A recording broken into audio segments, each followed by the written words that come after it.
welcome you back to J.J. Isaacson Field here at Seymour Smith Park for a matchup between the Haymakers and the Royal Blue Dogs. I'm Colton Alder alongside Mike Knockenhauer, and Mike, set to be an exciting night for baseball. It is. The Royal Blue Dogs need to win both of the games they have tonight in a doubleheader. They have the Haymakers now, and then at 8 p.m. approximately, they'll have the Crop Dusters. And if they can win both of those games, they will clinch the #1 overall seed in the postseason here for the Corn Belt League. So it's going to be very interesting to see what the top team in the league can do here this evening. And to get them that first win, they will trot out lefty Caden Barton to the mound. Caden Barton, a 4.34 ERA on the year. He's looking to give the Blue Dogs some big innings here today and lift them to a win. Yep, Caden Barton, 15 2/3 on the year with a 2.43 whip and nearly a 1-to-1 ratio on the strikes to walks. Just a few more walks, but nothing you can't fix. 20 strikeouts in 15 innings is very impressive, so it's interesting to see what the lefty can do here this afternoon. He struggled with walks a little bit, however, so it's going to be a critical point for him today to focus on his control. Today's game will be Aaron Rossi and Chris Bush.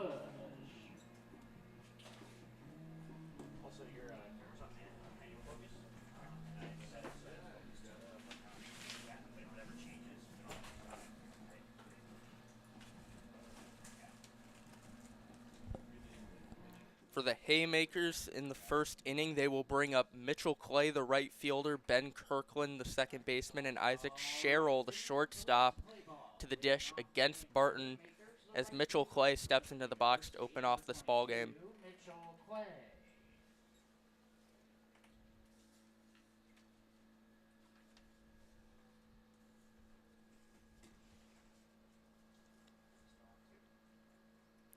First pitch of the ball game is going to be inside for ball one. Mitchell Clay on the year, not too many plate appearances.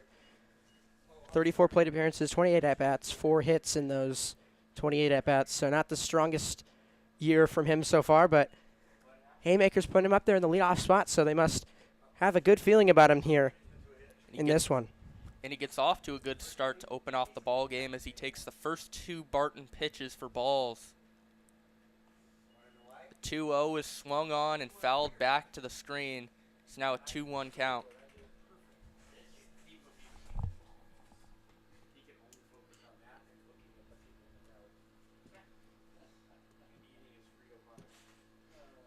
Barton sets in the 2-1 offering, will be taken for ball 3.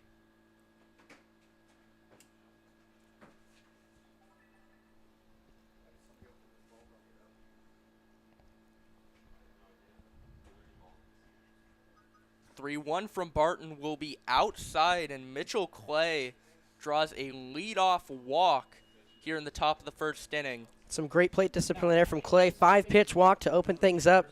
That's a good start for the Haymakers. Ben Kirkland will now step into the box, the second baseman, hitting second for the Haymakers here today.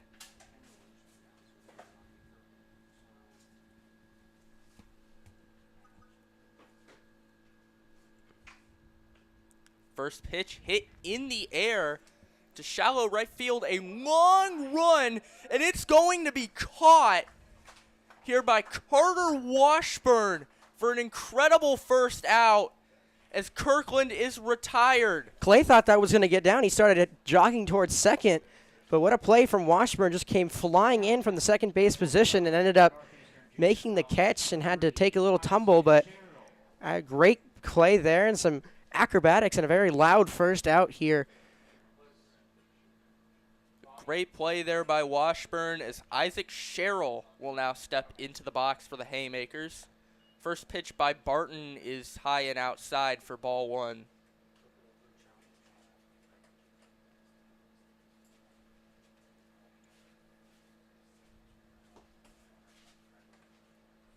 The 1-0, Clay taking off. The throw down will not be in time as Mitchell Clay will steal second base, and the Haymakers have a runner in scoring position with just 1 out. Yeah, Ben Raveling, he got that ball out in time. He just kind of threw it a little high, and second baseman unable to make the play. And Haymakers already with a guy in scoring position in Clay. The 1-1 from Barton will be taken on the outside corner for strike 2.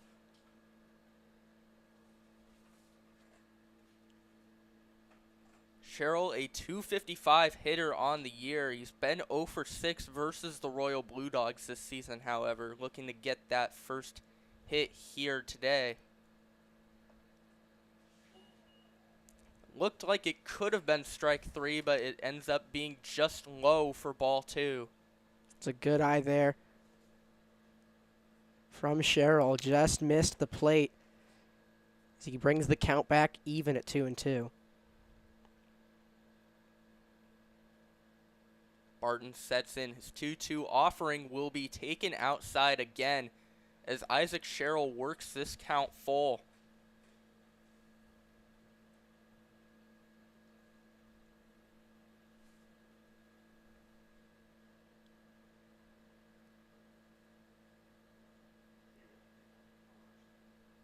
Pitch number 6 here from Barton will be fouled back to the screen as Sherrill stays alive. Sherrill, this is a great at-bat here early in the game. Working that guy's pitch count up. Barton already up to 12 pitches through 3 batters, so Haymakers are going to keep trying and fight off pitches and dig into Barton's pitch count and try and get him out of this game as early as they can. Now Sherrill looking to get on a 3-2 count. Barton sets. His pitch will be taken in the dirt for ball 4, and a pair of walks here in this first inning put 2 on with just 1 out for the 4-hole hitter David Swanson. Yeah, as we were saying, Barton has some trouble with his control. As we were saying, 20 strikeouts, 24 walks, now 26, I believe, with 2 issued here in the first. So Barton still struggling with that control. Swanson takes the first pitch that almost got away from Brennan Raveling behind the plate as he gets to a 1-0 count.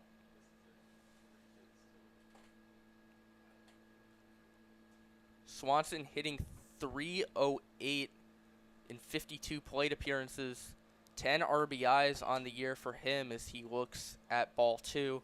Also great stolen base threat with 11 steals on the season.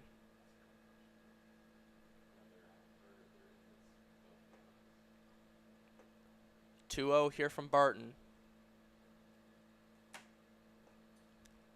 That clips the zone down low, and it gets him a strike here to make the count 2-1.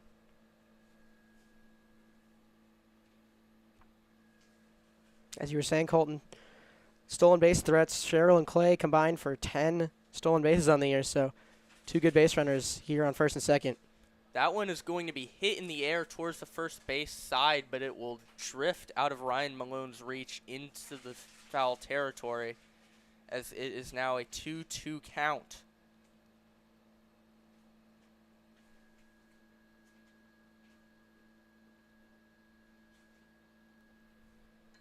Swanson looking to maybe drive in this game's first run. The 2-2 here from Barton as he steps off, forcing Mitchell Clay to go back to second base. 2-2 is going to be hit into left field for a base hit. Coming around third will be Mitchell Clay. He will score. The throw is a little bit up the third baseline. It forced Garrett Seamson to go over and pick it up. He tried to get the runner in Isaac Sherrill back at second, but Sherrill gets back. An RBI single for David Swanson makes this a 1-0 ball game. That was a great piece of hitting there from Swanson. Just poked it over the shortstop's head into the gap there in left center. And a quick first run here for the Haymakers, still with only 1 down here in the away half of the first. That'll be a first pitch ball in the dirt to Drew Miller, who is playing third base for the Haymakers here today. A .333 hitter on the year. He has driven in 10 runs and stolen 6 bases.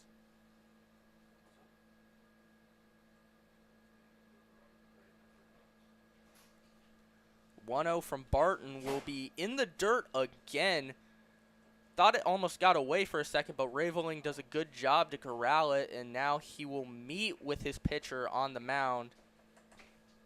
Already 20 pitches for Caden Barton, and Connor Burress already out in the bullpen now for the Blue Dogs. Not ideal for the Blue Dogs here. If your starter can't even get out of the first inning, you're going to be in some trouble, especially since you got to pitch. You got to think that you need arms for your second game tonight as well. Yeah, keep in mind, if the Royal Blue Dogs win both games tonight, they clinch the regular season title here in the Corn Belt League. They have a 3-game lead on the second place Crop Dusters, as strike one will be taken here by Drew Miller.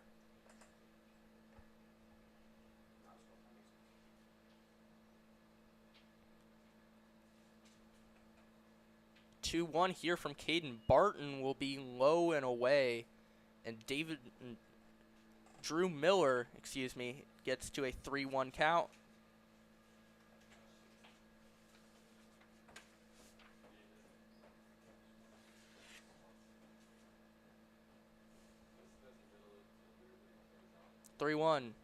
Taken low and inside, and Drew Miller draws a walk to load the bases here with 1 out. That's the 3rd walk of the inning here for Caden Barton, and that brings up Dane Small with a chance to bring in some runs. This is a big at-bat here for Small, and then the manager coming out to talk to Barton.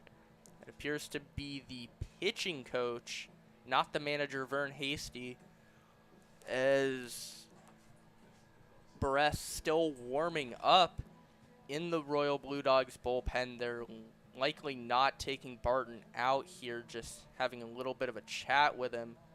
So the bases are loaded with just 1 out, 3 walks, and a single, accounting for the Haymakers offense so far. The only out recorded on an incredible defensive play by Carter Washburn. We will be right back here from J.J. Isaacson Field.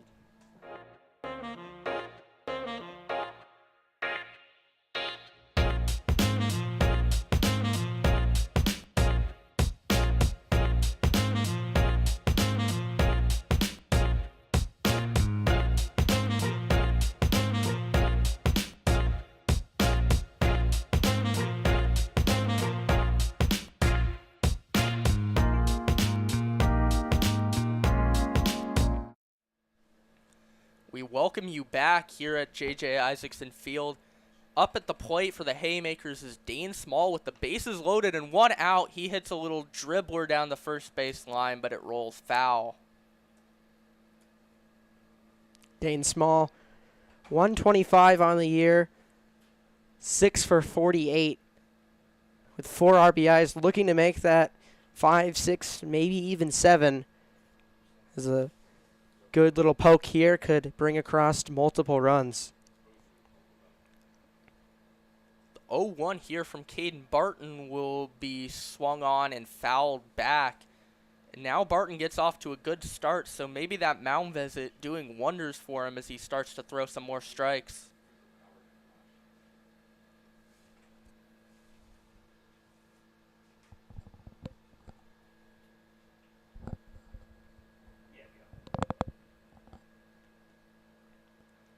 Oh, 2 from Barton, fouled back once again, and it will remain an 0-2 count.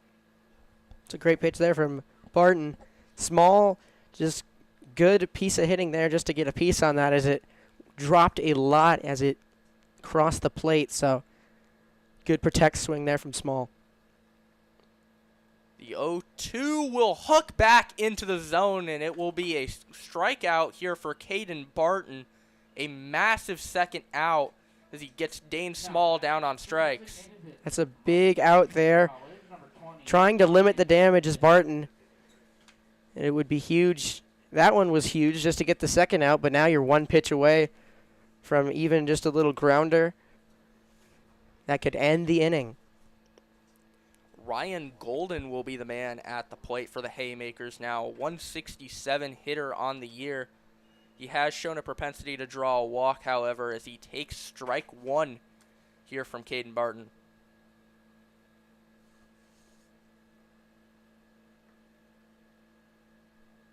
"13 walks, just 9 strikeouts on the season for Ryan Golden at the plate as he takes ball 1 on a pitch outside here from Barton. Yeah, those 13 walks for Golden leads the team. So he's very good at drawing walks and getting on base, which is exactly what the Haymakers need here. 1-1 here from Barton. Golden hits it fouled back. Be a 1-2 count as Caden Barton is just 1 strike away from getting out of this top half of the first.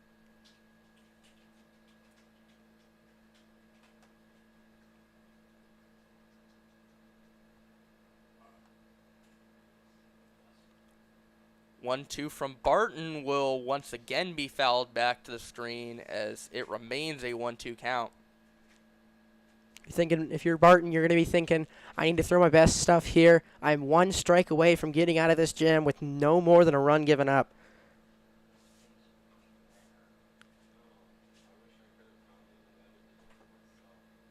Another 1-2 here from Barton is going to be chopped to the second baseman, Carter Washburn. He makes a routine throw to Ryan Malone for the 3rd and final out. A rough inning for Caden Barton as he gives up a run, but he does get out of it with minimal damage after loading the bases with just 1 out. We will be back here for the Royal Blue Dogs half of the first here from Seymour Smith Park.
We welcome you back here from J.J. Isaacson Field. The man on the mound for the Omaha Haymakers with a 1-run lead here is Logan Anderson, the University of Sioux Falls righty. On the year, he has a 5.46 ERA and 31 1/3 innings pitched, making his 6th start of the year. Yeah, that 1-5 whip and that beautiful ratio there of 31 strikeouts to 18 walks. That's a lot better than what we saw from Barton. So Anderson able to control his pitches a lot better and strike out a lot more guys. His first pitch to the leadoff man, Carter Washburn, went for a ball, however, as Washburn tries to work the count.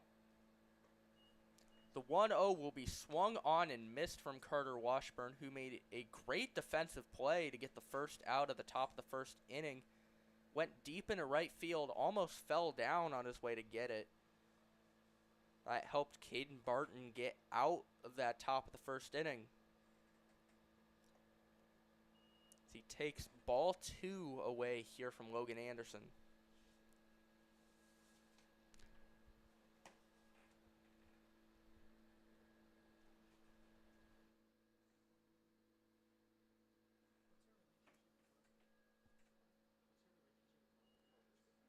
That pitch will be in the dirt for ball 3. And now Carter Washburn just one pitch away from drawing a walk potentially. 9 walks on the year for Washburn.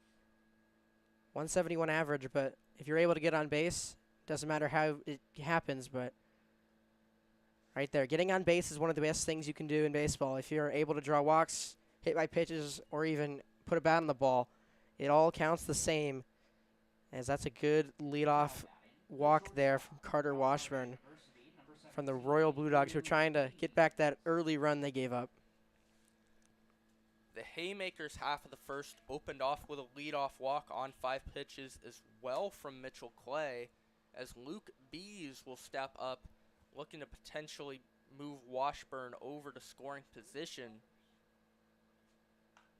First pitch swung on and hit into deep left center field, but it will settle into the glove of Dane Small out there for the first out. Yeah, a bit of wind here today, going from left to right, kind of from left towards the right side of the field entirely, kind of blowing it in. So it definitely showed there. That ball looked like it was hit a lot farther than it ended up being. So interesting to see how that'll play a factor here this evening. Will Johnson, who participated in the All-Star game back on July 9th, takes strike 1 here from Anderson. Johnson's been a dual threat star for the Royal Blue Dogs this year, hitting .367 with a .479 on base percentage at the plate, as a pickoff throw here from the catcher and Schmeckpepper will not be in time. On the mound, Will Johnson has a .74 ERA in 9 games pitched, 13 strikeouts to just 7 walks, .167 on opponent's batting average, as another pickoff to first will not be in time from Anderson.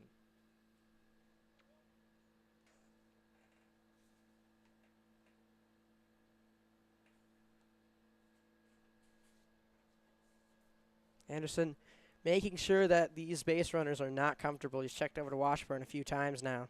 Just making sure that they stay on their toes. Washburn has stolen 2 bases in matchups with the Haymakers this year, so they're aware of his abilities on the base paths. Anderson checking over a few times to make sure he doesn't advance. Now he gets into a 1-2 count here against Johnson. The 1-2 will be hit back up the middle.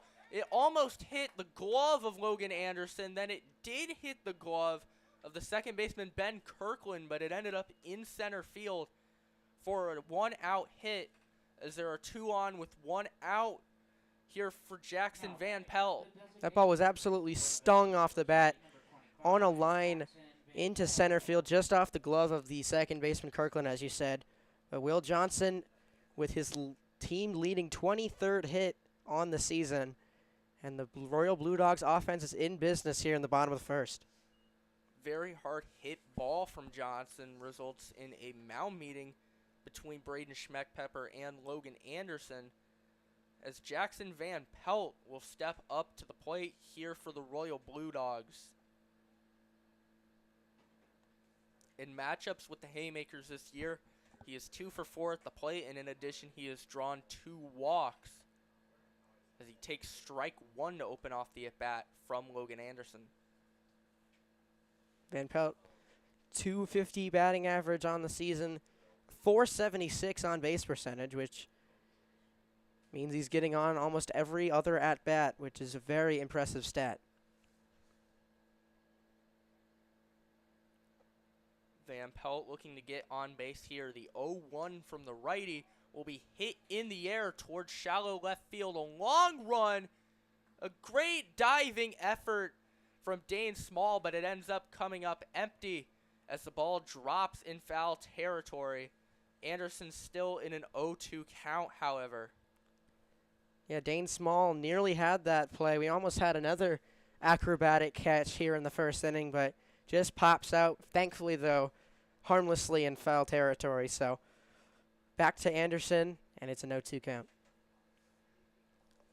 Van Pelt maybe looking to at least work a few more pitches out of the University of Sioux Falls righty.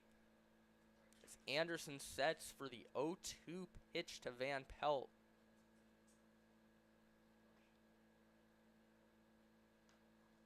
That is going to be chopped back to the screen, and it will remain an 0-2 count.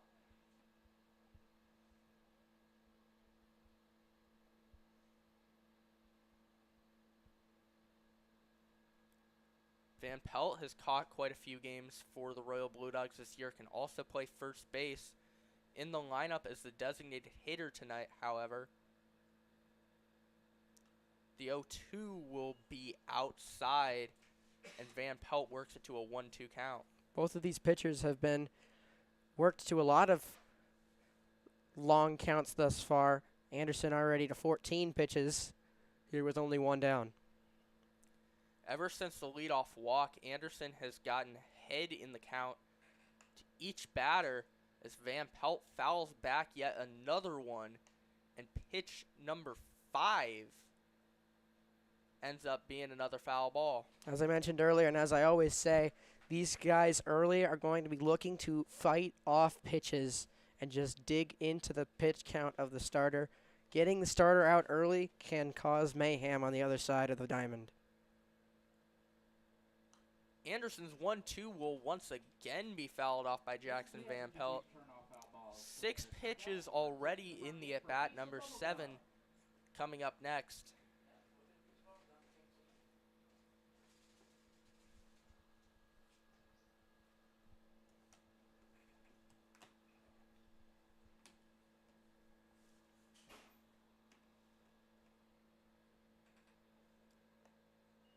The pitch to Van Pelt might have been on the corner, but the ump gives Van Pelt the call, and that will remain with the at-bat going on pitch number 7. It's 2-2 count. Great pitch there from Anderson. Just missed a little outside. Schmeckpepper unable to frame it well enough for the home plate umpire to call that strike 3.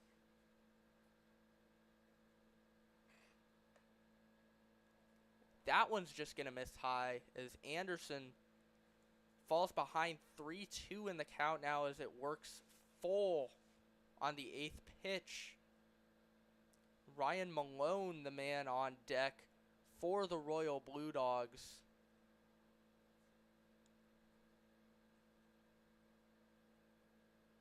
Anderson sets for pitch number 9 in the at-bat. Washburn going, a swing and a miss by Van Pelt for the second out, but Washburn and Will Johnson both advance on stolen bases. It'll be 2 in scoring position with 2 outs for Ryan Malone. Great at-bat there from Van Pelt. I believe there was 9 pitches in that at-bat. Anderson finally forces a swing and miss for strike 3. Schmeckpepper was pretty certain that he gunned down Washburn at third, but base umpire said no, and we play on here with 2 down. That's going to be ball 1 low to Ryan Malone, who might be more known for his exploits as a pitcher. Has a 1.16 ERA in 18 1/3 innings this year, but at the plate, just 1 hit in 25 at-bats. As that one's going to get to the backstop, a wild pitch will score Carter Washburn and make this a 1-1 ball game here in the bottom half of the first. Yeah, that ball just a little low in the dirt, snuck through the legs of Schmeckpepper, and we have ourselves a tie ball game. Heads up play on the part of both Washburn and Johnson to both advance. It's now the 2-0 here from Anderson will clip the zone, and that will make it a 2-1 count. Yeah, Ryan Malone only 1 for 25 on the year from the batter's box, but as you said, great numbers from the bump. 2-1 will be hit in the air in a shallow right field, It'll be caught out there by Mitchell Clay for the third and final out, but the Royal Blue Dogs tie it on a wild pitch. We are equal after one, and we will return for the top of the second with the Haymakers batting.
Caden Barton back out there for the top of the second, gave up a run in the top half of the first, but the game got tied after the Royal Blue Dogs got another run off of Logan Anderson in the bottom half.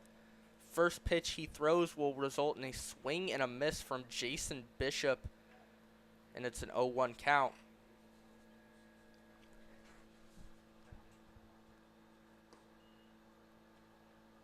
That one will be low, and it is now a 1-1 count. Corn Belt League will be participating in the Summer Ball Showdown this year, back down in Wichita. Go ahead through the roster really quick. For the pitchers, we have Dylan Novotny, Trevor Storer, Ryan Malone, Garrett Seamson, Colt Davis, Aiden Erbaum, Robert O'Malley, Carson Burnett, Quinn Zabkrowski, I apologize, but Curtis Flint, Nick Murchek, and Drew Becks are all pitchers. Catchers, we have Cooper McCoy, Anthony Nino, Chris Bolifer. Infielders, Caben Steenbach, Jackson Yeager, Nick Ripa, Carson Burnett, Parker Mooney, Matthew Rivers, Drew Miller, Braden Jackson. And then the outfielders, Dylan Fuller, Nick DeMonte, Cam Madsen, and Chris Calhoun. The entire team head coach by Vern Hasty. And we will have all those games here on the Corn Belt League Network, radio broadcasts from Arnav Pokral and Ethan McCormick, bringing you the coverage from Wichita, Kansas, here in early August. That'll be a 6-pitch walk for Jason Bishop to open off the top of the second. I'd like to congratulate all of the players named to the Summer Ball Showdown team, to everyone who is going down to Wichita for the Summer Ball Showdown.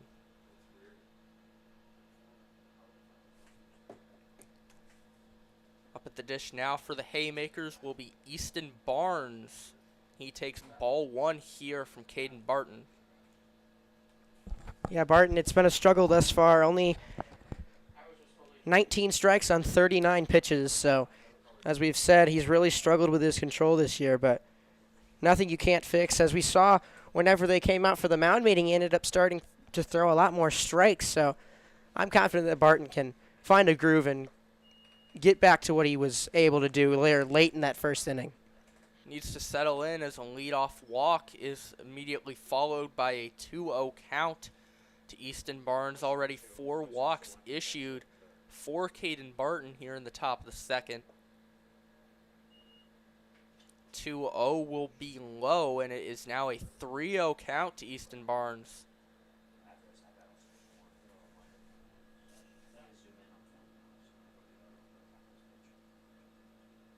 Barnes has yet to get a hit this year. However, he has drawn 3 walks as that one clips the inner part of the strike zone for strike 1.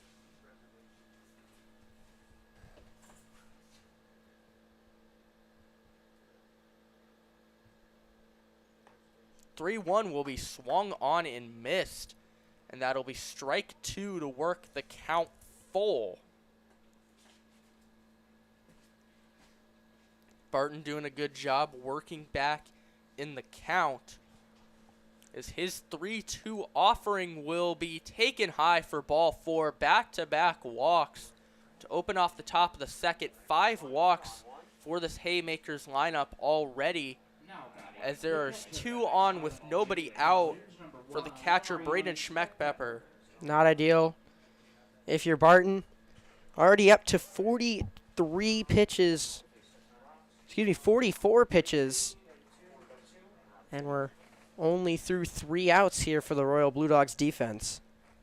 Appears like Connor Barres is still warming up in the Royal Blue Dogs bullpen. Schmeckpepper tries to lay down a bunt. I can't tell if he fouled that one back or if he missed it and the catcher couldn't corral it, but either way, it is strike 1. Here, Barton, you're just thinking, I need that first out. First and third outs always seem to be the most difficult to get. So once you get that first out, it's always a lot easier to get the second and third. Schmeckpepper bunts it again, and it will go foul. With 2 strikes, you have to wonder if he will bunt it yet again and risk a strikeout, or if he's free to swing away.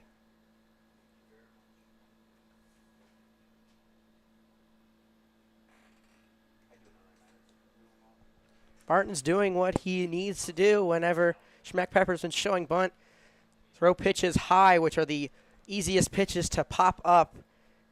Lucky for Barton, Schmeckpepper just hasn't been able to put a bat on the ball thus far. So 0-2 count for Schmeckpepper. He's swinging away here on 0-2 as that's hit into foul territory, but out of the reach of both Ben Raveling and Ryan Malone. And it will remain an 0-2 count to the Haymakers catcher.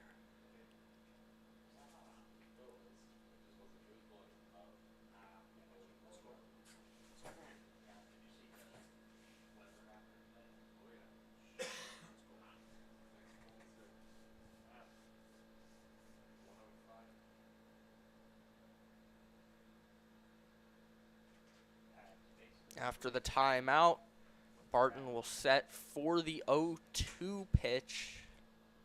And he steps off the mound, and now he will meet with his catcher, Ben Raveling, for a quick chat.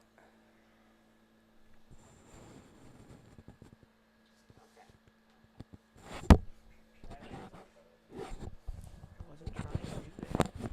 Wasn't trying to.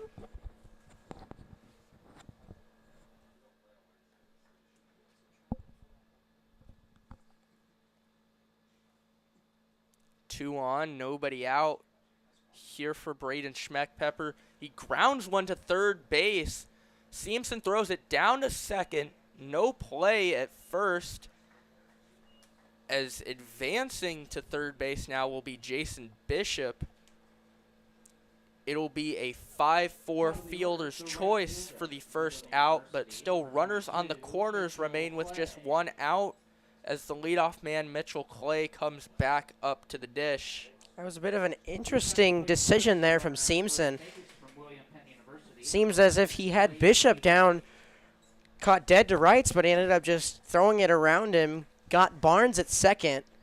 Bees turned to throw to first, but ended up holding on to it, and there's runners on the corners with 1 down.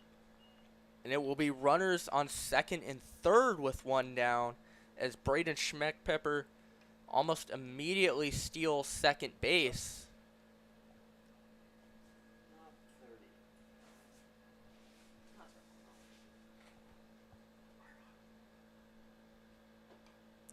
Clay will foul that one back for strike 1. excuse me, it was not Braden Schmeckpepper that stole second base. It was courtesy runner Blake Peabody who stole second base. As now there are two in scoring position with one out. As Clay takes ball 2 up high. Mitchell Clay only 1 RBI on the season, but a great opportunity here in the top of the second to give the Haymakers the lead and add on to that RBI count. An advantageous situation here with a 2-1 count. The pitch from Barton will be swung on and grounded to short. Luke Bees comes up with it. His throw to first will be offline as Malone couldn't handle it. That'll be ruled a throwing error on Luke Bees. The run would have came in to score anyway, but now instead of a runner on third with 2 outs, it remains runners on the corners with 1 out, but the Haymakers lead 2-1. Yeah, Bees fielded that ball pretty easily and just unable to keep his throw on line, pulled the first baseman Malone off the bag. Thankfully for him, Peabody held up at third, but still a missed opportunity there and an A6 here for the Blue Dogs. Ball 1 outside here from Caden Barton. Peabody standing on first. Mitchell Clay on second base. The man at the plate for the Haymakers is Ben Kirkland. And now a pickoff is going to get Clay in a pickle, but he steals second base. Very heads-up base running from Mitchell Clay, as now there are 2 in scoring position with 1 out yet again. As you can see there, maybe one of the reasons that Clay is hitting in the leadoff spot today. Very speedy on the base paths. Took off with the first movement that the lefty in Barton made and able to outrun the throw from Malone to Bees. And once again, a great opportunity here for the Haymakers offense with 2 on with only 1 out. Mitchell Clay had stolen 6 bases on the year heading into today. He has already stolen 2 within the first 2 innings, as Barton falls behind 3-0 to Ben Kirkland. Clay stealing second also takes the double play ball out of possibilities, which would have ended the inning for the Royal Blue Dogs, but just gives the Haymakers offense a better chance to score. Kirkland will take ball 4, so a 4-pitch walk from Caden Barton. That is his 6th walk of the game, and as Vern Hasty comes out, it will appear that Caden Barton's night is over. Bases still loaded with 1 out. And Barton's night is done. I believe it will be Connor Barres, who is still warming up in the bullpen, that will come in. We will be right back when the pitching change happens.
Connor Burris taking the mound here for the Royal Blue Dogs.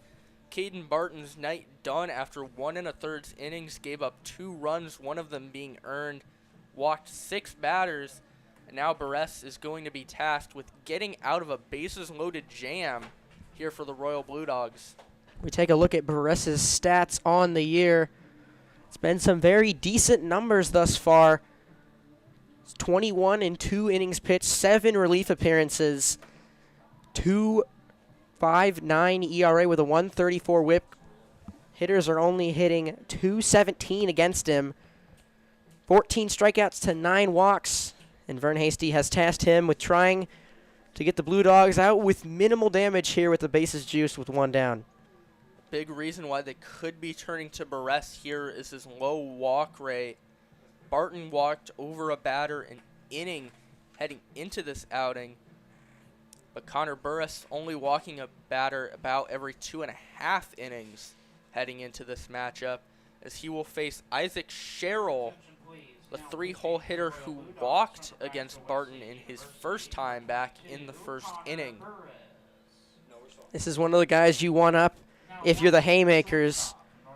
Sherrill is 3rd on the team with 8 RBIs. 255 batting average coming into this one. 340 on base percentage with 383 slugging. As he has a great opportunity here with the bases loaded here in the top half of the second. First pitch from Burris will be high for ball 1 to Isaac Sherrill. Blake Peabody on third, Mitchell Clay on second, Ben Kirkland on first. On a single, Clay could come around to score like he did in the first inning on a single from David Swanson. Sherrill will take strike 1 on a pitch outside.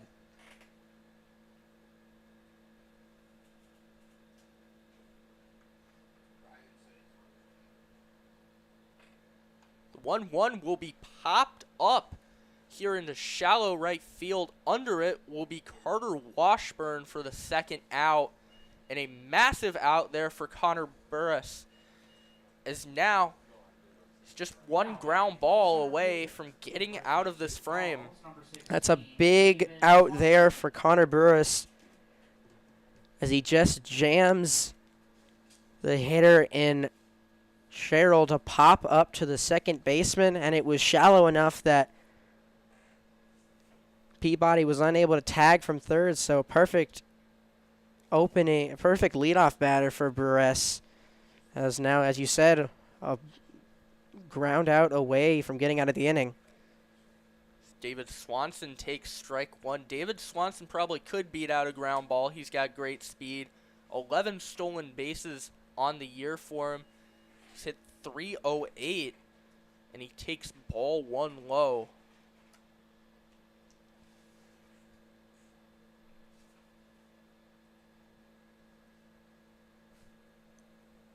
One here from Burris. Grounded to short. Luke Bees comes up with it. His throw to first. Great pick by Ryan Malone for the 3rd and final out of the inning. He does a great job keeping his foot on the bag for the 3rd out. The Royal Blue Dogs give up a run to make it a 2-1 Haymakers lead, but a great play by Malone prevents at least 2 more from scoring. We will be back here for the bottom half of the second inning.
We are back here from J.J. Isaacson Field.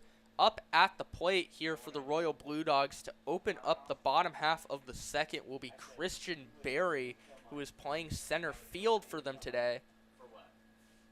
At least a run scored in each inning as Berry swinging at the first pitch, and a diving effort out in center field from David Swanson ends up just short as it rattles off his glove for a leadoff single. They're going to give that a hit to Berry as out there in center, as you said, Swanson diving effort just couldn't come up with it. We've had a lot of really close really close plays that have almost been absolutely incredible defensively. So we had the first out of the game was a running catch. We've had two that were near diving catches, but Swanson unable to come up with that one, and the Blue Dogs with a runner on to start things off here in the bottom of the second. Ben Raveling was showing bunt on the first pitch, but he pulled back for ball one. Anderson's 1-0 as Raveling shows bunt again. He gets it down, but it rolls foul, and that'll make it a 1-1 count. As I was saying, Anderson doing a great job. First it was Barton, now it's Anderson doing a great job of throwing uncomfortable pitches whenever bunt is shown. Those high and in pitches are, like, as I said, the most likely to get jammed or popped up into the air. So good work there from Anderson. Raveling not showing bunt on a 1-1 pitch. He takes it high for ball two. Maybe they're putting the kibosh on potential bunt attempt here.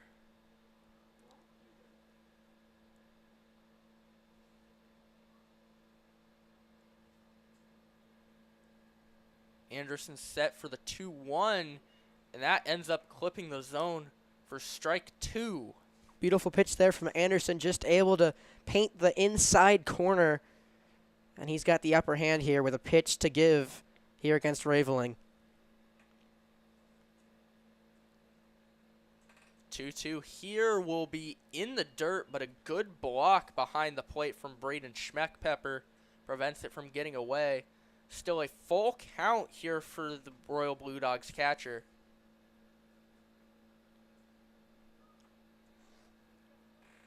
Christian Berry has stolen 8 bases in 10 attempts, so getting him over to scoring position would be huge for the Royal Blue Dogs. That'll be a walk for Ben Raveling. Christian Berry moves over to second on the walk. He was going for the steal regardless. And now there are 2 on with nobody out here for the outfielder, Carson Krogolski. Once again, Blue Dogs putting runners on base, 2 at-bats and an at-bat and a plate appearance because of the walk. But 2 guys come to the plate and they both get on. And the Royal Blue Dogs are in business here in the bottom half of the second. A brief visit there between Logan Anderson and Braden Schmeckpepper, potentially about the next hitter, Carson Krogolski, playing left field here for the Royal Blue Dogs today, hitting 190 on the season, but he's gone 1 for 3 in his lone game versus the Haymakers this season.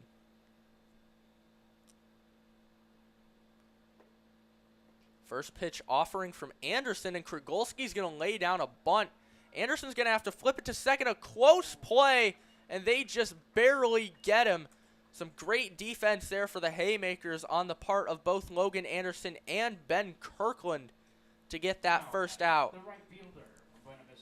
Krogolski thought that he beat out the throw, but as you said, Kirkland just beat him to it. Some good defense there. Anderson just flipped it over to the second baseman because the first baseman in Barnes had to crash on it. But the sacrifice bunt does its job, and both runners move up into scoring position. First pitch swinging for the right fielder, Jake Butler, as Anderson gets ahead 0-1 in the count. You say it got stuck again? Foul ball got stuck in the fence once again. We saw that earlier in the year, and it's happened again. It's a ground ball to third. It's going to get through the third baseman in Miller. It scores Christian Berry. Ben Raveling moves over to third base. It'll be an RBI on the error on the part of Jake Butler. And it is now a tie ball game. Yeah, Butler, sorry. But, yeah, Butler just shot that one down the third base line. Miller just a bit clumsy with it, and it went right through his legs. And just like that, once again, Haymakers have scored, and the Blue Dogs have had quick answers. It's 2-2 here in the bottom of the second. That'll be strike one to Garrett Seamson, the third baseman. I remember I was behind home plate the game that the first ball got stuck, and it was certainly an experience. We were all very, very entertained with it up here in the press box. It kind of turned into a saga where it was like, oh, whoever gets that down should get more than a piece of bubble gum. Yeah. But I'm unsure if anyone's going to get that one, as it's all the way in the top, just barely. That one's going to get to the backstop. Scoring is going to be Ben Raveling. Moving over to second will be Jake Butler. And it is now a 3-2 lead for the Royal Blue Dogs here in the bottom of the second inning. Yeah, a bit of a wild pitch there from Anderson. Schmeckpepper unable to block it. Gets to the backstop, and the Blue Dogs take their first lead of the evening. If I remember right, it was an umpire that got it down the first That sounds time. right. That sounds right. I think they needed to get. I'm unsure. Honestly, it was so long ago that it was towards the beginning of the season. I can't even remember how it ended up happening. But on another note, 3 runs so far for the Royal Blue Dogs, but none of them are earned by Logan Anderson. So interesting to see thus far, as that one's going to get through the legs of Schmeckpepper once again. That is the third wild pitch of the ball game already for Logan Anderson. So he needs to settle in and get more controlled on the mound. Garrett Seamson working a 3-1 count, as after him the top of the order will come back up with Carter Washburn on deck. And we will have a mound visit here for the Haymakers. No one was warming up in their bullpen, so Anderson will most likely remain in this ball game, but a rough start here for the Haymakers starting pitcher. Yeah, not ideal for either starting pitcher. Anderson already 37 pitches here in the second inning. So he's looking to get out of yet another jam.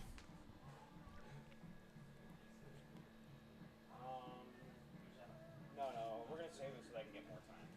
Yeah, so we'll do it at the top of the third. We'll be coming to the top of the third. Garrett Seamson hitting 111 at the plate for the Royal Blue Dogs this year. 1.18 ERA in 17 2/3 innings on the mound. He works a 3-1 count versus Anderson, as the Haymakers will all go their separate ways and continue this ball game. I can't see it, but I'm sure I'll see it when you get a shot.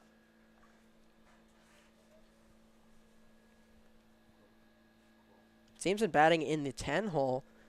So top of the order due up now for the Blue Dogs. So got to be careful if you're Anderson. That will be ball 4 to Garrett Seamson. He walks to put runners on the corners with just 1 out. That is the 3rd walk Logan Anderson has issued today. Top of the order, the second And that brings up Carter Washburn, who walked, stole a base, and came around to score his first time. Back up to the dish here for the Royal Blue Dogs. No, I don't know. First pitch to Washburn is up and in. It almost got him. And it ends up going for ball 1. 35. As we see, taking a look in the bullpen of the Haymakers, number 35, Riley Lang, who only has 1 appearance on the year, went 3 innings, only gave up 1 hit, no earned runs, and a whip of only .67. in one appearance thus far. Once again, though, not ideal for the Haymakers to go to the bullpen this early. The Haymakers have had quite a few pitchers who made their season debuts very recently but have performed very well for them. There's Riley Lang, not to mention Kai Mayfield, who pitched 2 scoreless innings with 5 strikeouts, as that one was up near the head of Carter Washburn. It looks like it might have got him in the face. Hope maybe it got him in the shoulder or something. Definitely a concerning sight. Looking back, it looks like it got him in the helmet, so good to see him jogging down to first. But bases now loaded here for the Royal Blue Dogs with only 1 down. It's great to see Washburn okay and being able to stay in the ball game. But now the bases are loaded for Logan Anderson with just 1 out. Up at the dish for the Royal Blue Dogs will be the shortstop Luke Bees, who committed a throwing error in the top of the 2nd inning. Almost committed another one if not for a great defensive play by Ryan Malone, looking to redeem himself at the plate here. Hey, we lost your camera. We lost your camera. We're good. It does a slideshow thing for YouTube. First pitch strike to Luke Bees makes it an 0-1 count. Pitch here from Anderson will be popped up into shallow left field. Under it will be the shortstop in Isaac Sherrill. Butler thought about trying to score on that one, but decided not, which was probably a good decision considering how shallow Sherrill was. And now a massive 2nd out here for Logan Anderson here in the bottom of the 2nd. Yeah, 2nd out. Huge for Logan Anderson, but coming to the plate is the best hitter on this Blue Dogs squad in Will Johnson, 1 for 1 thus far, 367 average coming into this game with a team-leading 15 RBI. So, going to be a very interesting at-bat here with the bases loaded for the 3-hitter for the Blue Dogs. Johnson swung and missed on the first pitch, and he fouls the 0-1 back as it will be an 0-2 count. Logan Anderson just 1 pitch away from getting out of this inning.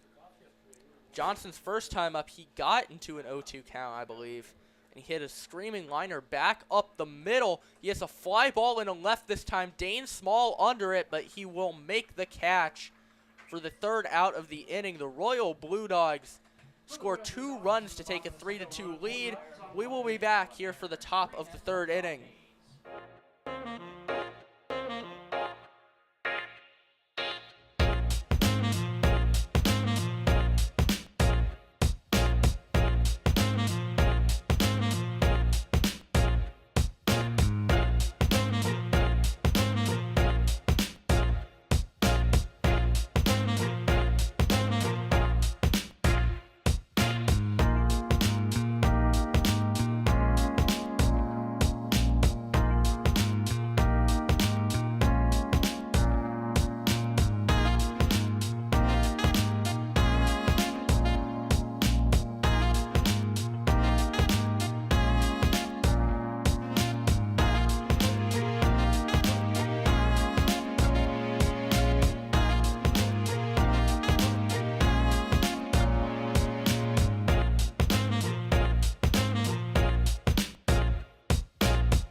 Been a very high scoring ball game thus far.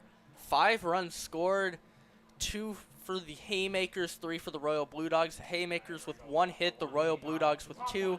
Both teams each with an error. Yeah, and something they don't show on that scoreboard is the left on base. Haymakers have 6, and the Blue Dogs have 4. Both times the Haymakers have walked off the field offensively, the bases were loaded, only able to bring across 1 run in each inning thus far. So, got to be more efficient with runners in scoring position if you're the Haymakers, if you want to take down the best team in the league. Same thing with the Royal Blue Dogs as well, leaving the bases loaded in the bottom half of the second as Connor Burris falls behind 2-0 to the 5-hole hitter Drew Miller playing third base. He committed an error on the play that resulted in the tying run in the bottom half of the second. A run likely would have came around to score anyway on the play, but errors certainly didn't help matters. Miller gets ahead 3-0 in the count, but he takes strike 1 here from Burris.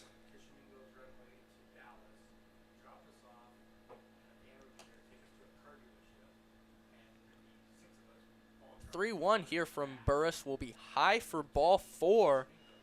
And for the third straight inning, the Haymakers get a leadoff walk. Now batting, the left fielder. This time of Drew Miller as Dane Small steps up to the plate for the Haymakers. Dane Small struck out looking in his first at-bat with the bases loaded and 1 out. Was the only strikeout for Royal Blue Dogs starter Caden Barton on his day. First pitch by Burris just clips the zone, and he gets ahead 0-1 in the count.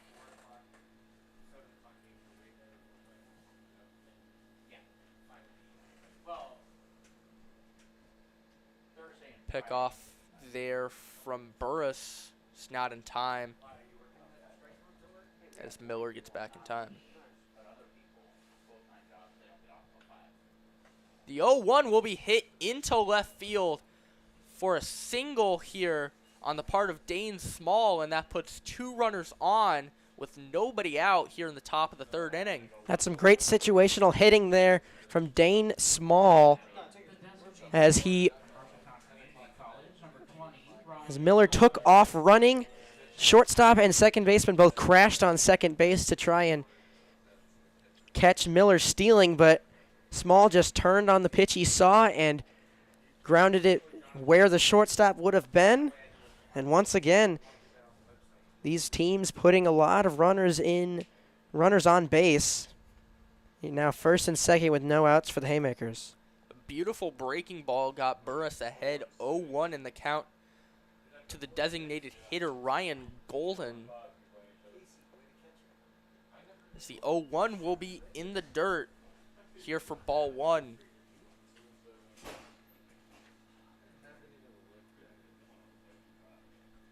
Drew Miller, who is on second base, has stolen 6 bases this season. Dane Small, who is on first, has stolen 4 of his own. Both certainly threats to steal here, as this one's going to be hit just foul. Ryan Malone chased it down the entire way, but it ended up just drifting out of play. We were talking about earlier in the day that wind may be playing a factor. Seems to have died down just a little bit. That flag out in center field has gone a little limp. It was blowing around earlier, so seems as if the wind has died down for the moment at least. The 1-2 from Burris will be up and in. Good job by Ben Raveling to corral it as both runners scurry back to their respective bases.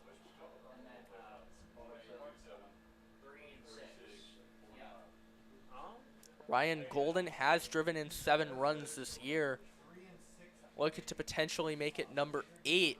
In this spot, and a beautiful breaking ball clips the zone for strike 3. First strikeout of the day for Connor Burris, and he gets a massive first out here in the top of the third inning. That's a beautiful breaking ball there from Burris. Broke from the left to the right and just froze Golden. And a backwards K from Burris to get the first out of the inning. Jason Bishop, who walked to open off the top of the second, steps up to the plate again, and a first pitch breaking ball just clips the zone for a strike. That's what makes that breaking ball so effective, is it freezes the batter because they think that it's coming right for him, and at the last second just drops right over the plate, as you say, clipping the zone as it did there. Burris steps off to force Miller back. Bishop,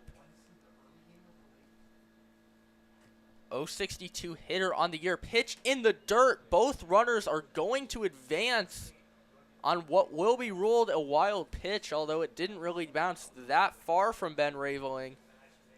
That moves Drew Miller to second and Dane Small to second base. Here for Jason Bishop. The chance to do some real damage with just one out.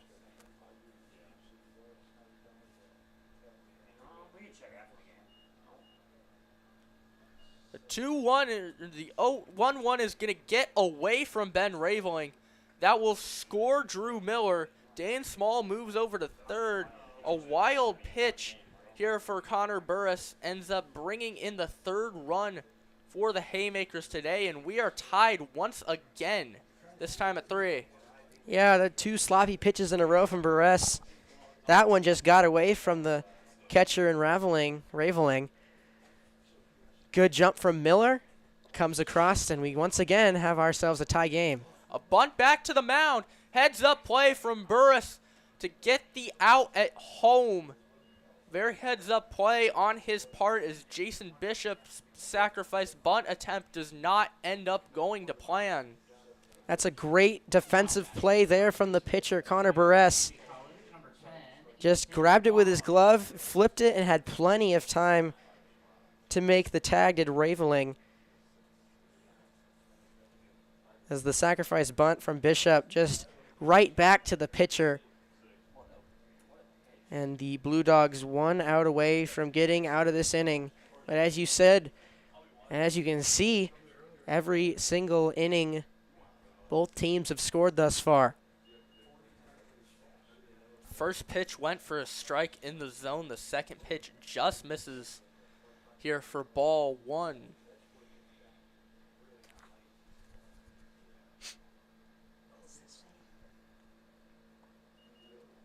Burris gets a swing and a miss, and that makes it a 1-2 count. He is just 1 strike away from getting out of this third inning. Pick off to first, and he got him. A great pickoff move there for Connor Burris, and he gets out of this top of the third with just 1 run allowed. We are tied heading into the bottom of the third inning, and we will be back for the Blue Dogs half of the third.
We are back here from J.J. Isaacson Field.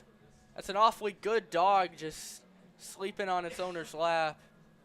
It's not a bad life to be that dog, especially here at the ballpark for some good Corn Belt League baseball here in the last week of the regular season. New pitcher on the mound now for the Haymakers is number 35, Riley Lang. 1 appearance this season, went 3 innings, only a hit given up and no runs. Struck out 2 and walked 1.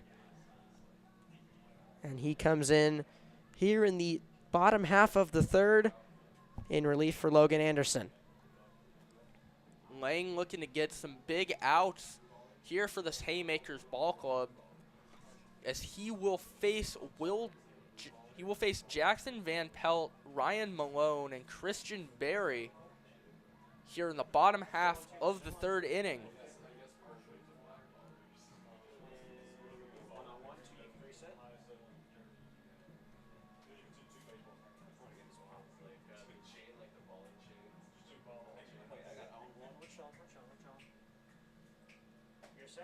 Your attention, please. Now pitching for the Haymakers from Ellsworth Community College. Leading number off to 35, start the Riley inning Lang.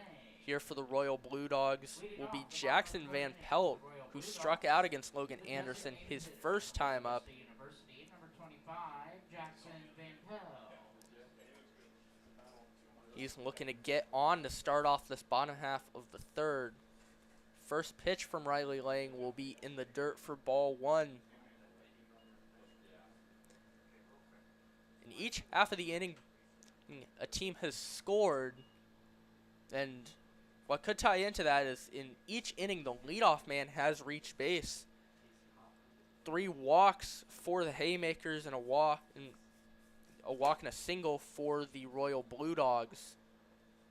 The 1-1 from Lang just misses up high, and that'll make it a 2-1 count to Jackson Van Pelt.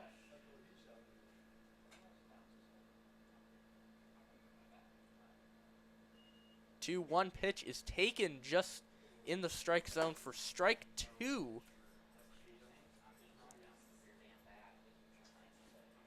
It's Lang just 1 pitch away from getting out of this at bat.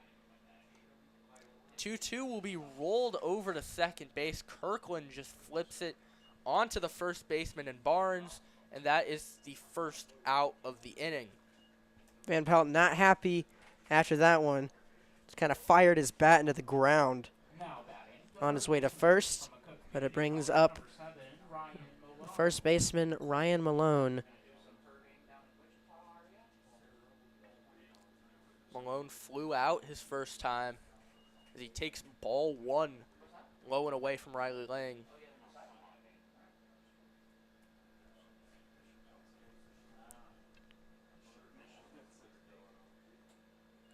The 1-0 will be taken for strike 1 by Ryan Malone here in the bottom of the third.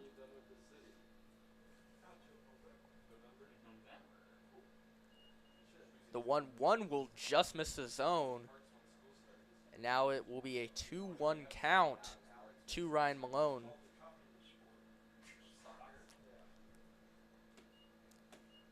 The 2-1 will be outside, and now Malone works into a 3-ball count.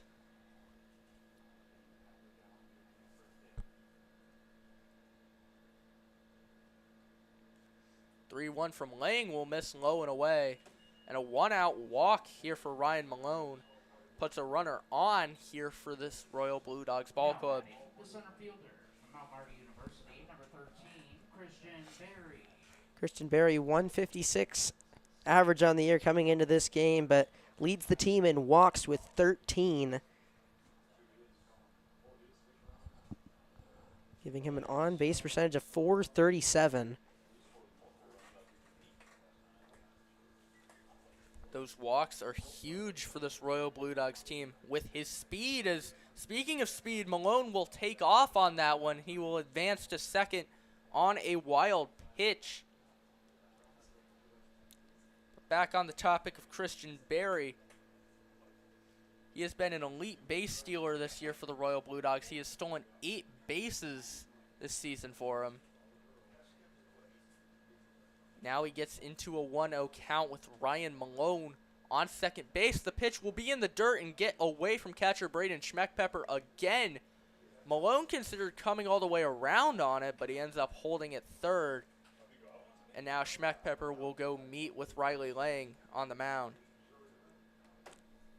2 pitches that got away from Schmeckpepper have moved up the go-ahead run 90 feet away for the Royal Blue Dogs. As we've seen thus far, not a lot of offense with the bats, but a lot of offense via some pitching and some struggle with control from both sides thus far. There's been a total of 7 wild pitches already, 5 of them by the Haymakers. That one was almost another one, but Schmeckpepper blocks it. 4-3. 3-0 count to Christian Berry. Ben Raveling on deck. That one will be taken for strike 1 by Christian Berry. Berry, as we said, able to draw walks, which would be huge in this situation. Blue Dogs trying to take that lead back from the Haymakers. The 3-1 will be hit in the air around shallow left field. Under it will be the third baseman in Drew Miller. He makes the catch for the second out of the inning. Massive second out there for Riley Lang. And that will bring up Ben Raveling to the plate. He walked his first time up versus Logan Anderson. Now he has a chance to bring home the go-ahead run here in the bottom of the third inning. First pitch will be fouled back along the first base side. That makes it a 0-1 count.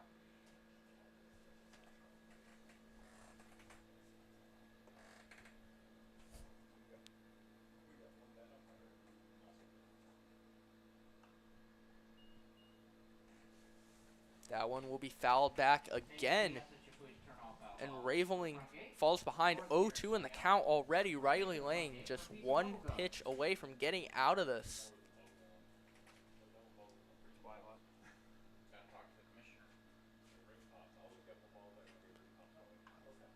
The 0-2 will be hit into left field. A diving effort for Dane Small, but it kicks away. Scoring is Ryan Malone. All the way up to second is Ben Raveling with an RBI double. And the Royal Blue Dogs take a 4-3 lead here in the bottom half of the third. What an at-bat there from Ben Raveling. Turned on a pitch, and once again, just out of the reach of one of these defenders. Another diving effort that chums up just short. And Raveling comes around to second. In to score is Malone. And the Blue Dogs once again retake the lead. It's been a lead change, I believe, every single inning thus far. Your attention, please. Courtesy runner at second base from Mount Marty University, number 5, Cannon Dumont. Cannon Dumont will courtesy run over at second for Ben Raveling. The first pitch, Carson Kragolski, will be swung on and missed.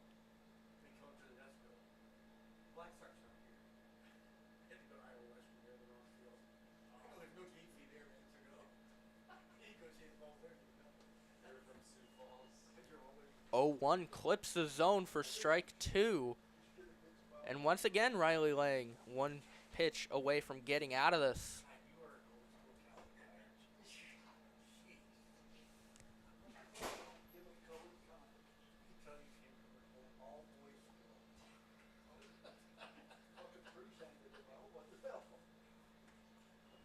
The 0-2 just misses up high. It'll be a 1-2 count.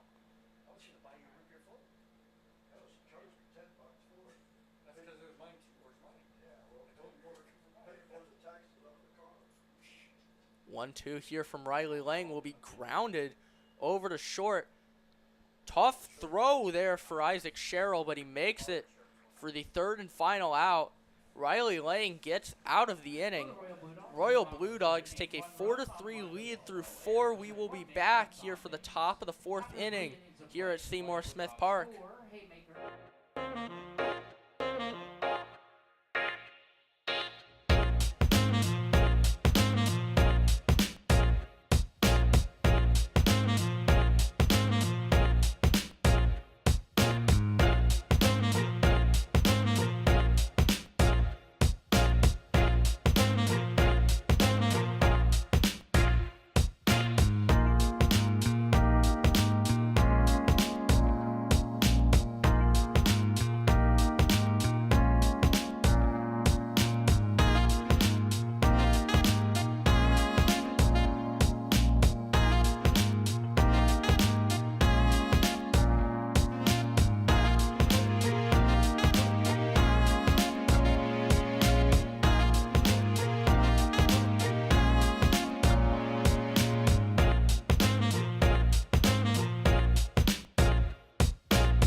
We are back here for the top of the fourth inning here at J.J. Isaacson Field at Seymour Smith Park.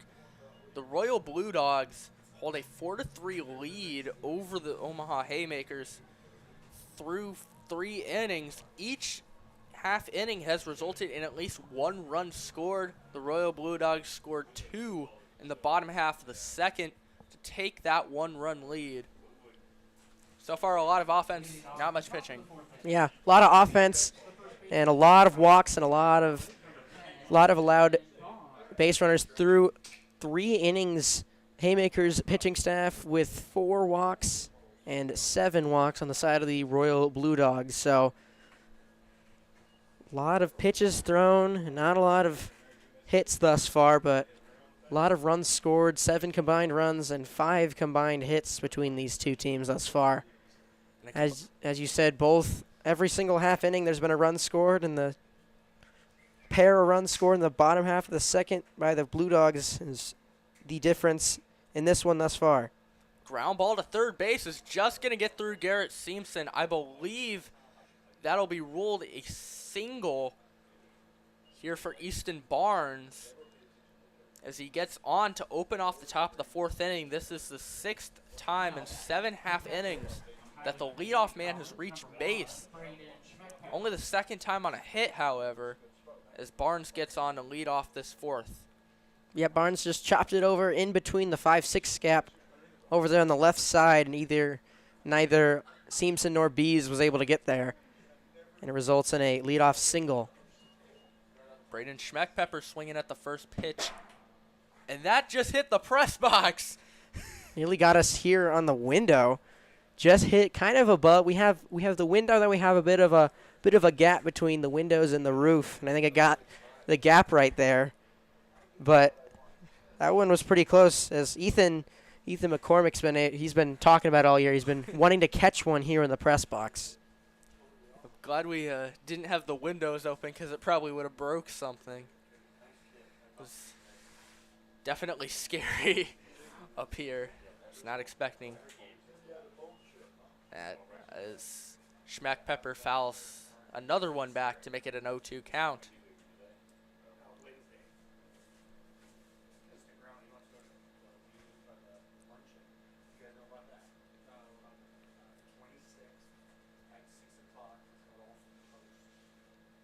Easton Barnes on first.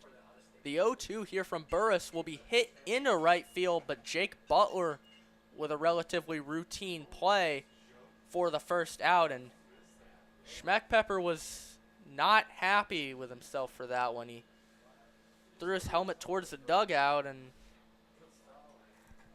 threw it pretty far. Yeah, not happy with that one. Just popped it opposite field over to the right fielder and Butler. And there's now 1 down in the top of the 4th. Up at the dish now for the Haymakers is the leadoff man, Mitchell Clay, who takes ball 1 down and away. Mitchell Clay walked his first time, stole a base, then came around to score. His second time, he reached on an error by Luke Bees on what would have been an RBI ground out anyways. He fouls that one back to the screen. And he ended up stealing another base, although he didn't come around to score that time. So looking to maybe bring in another run here with Easton Barnes on first base. Another pick off to first, but it will not be in time.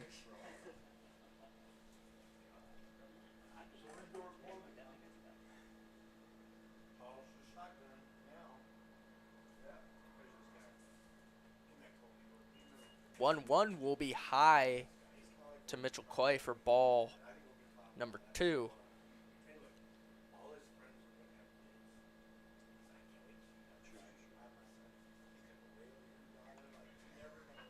Two-one will be fouled back yet again.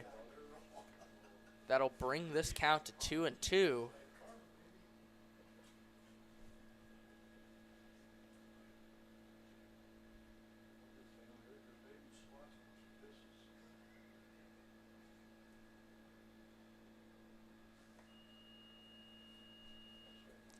Clay takes that one for ball 3. And it will now be a full count. Something interesting to note for the Royal Blue Dogs, Caden Barton faced 12 batters, threw only 5 first pitch strikes.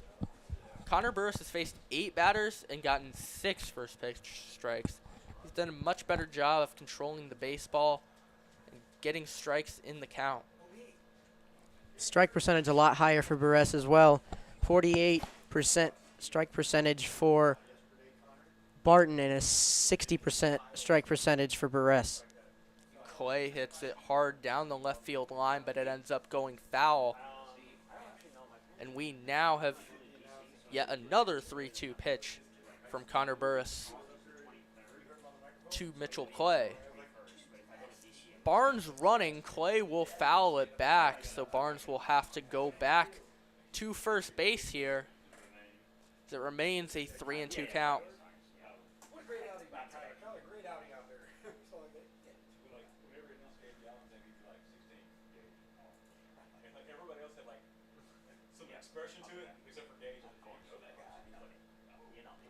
Another pickoff throw from Burris. Barnes gets back. He's trying to prevent a steal here in the event that he gets a strikeout of Mitchell Clay. Barnes running. Clay hits it up the middle. It'll be fielded by Carter Washburn. Barnes running takes away the double play, but Washburn does get the out at first base for out number 2 here in the 4th. As that will bring up Ben Kirkland. Yeah, Barnes taking off. Thankfully for the Haymakers, took away the double play ball, but that's a good job there by Washburn over at second on not panicking and calmly fielding and throwing over to first to make sure that he secured that second out of the inning. First pitch to Ben Kirkland misses the strike zone, and it will be 1-0.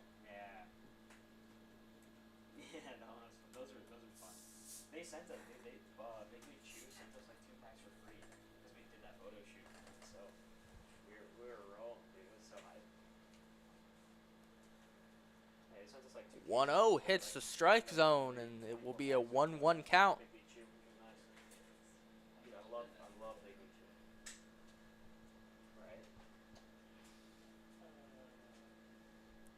Kirkland hitting .342 on the season, but he's 0 for 1 with a flyout and a walk here today. He's looking to make it 1 for 2. He looks at that one to make it a 2-1 count. Good play discipline here from Kirkland in this AB thus far. He's looking to bring across that tying run sitting on second. The 2-1 will clip the zone on the outer part. A great breaking ball there from Connor Burris. And he's now 1 strike away from getting out of this 4th inning.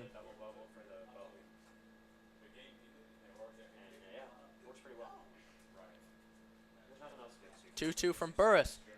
That will be swung on and missed. He got Kirkland tied up in knots on that one. A strikeout from Connor Burris to get out of the inning. Haymakers don't score any runs as the Royal Blue Dogs hold a 4-3 lead heading into the bottom half of the 4th.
We are back here from the bottom of the fourth inning.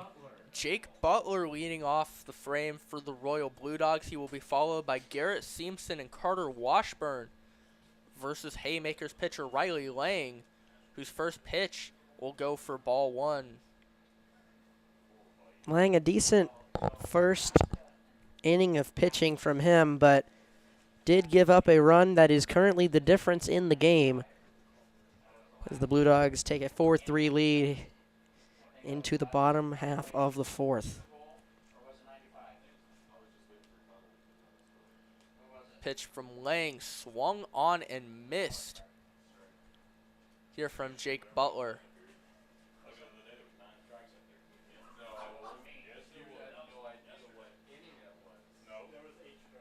Swing and a miss yet again from Jake Butler. And that will be a strikeout. Butler set down on strikes as Riley Lang gets his first strikeout and the first out here in the bottom of the fourth inning.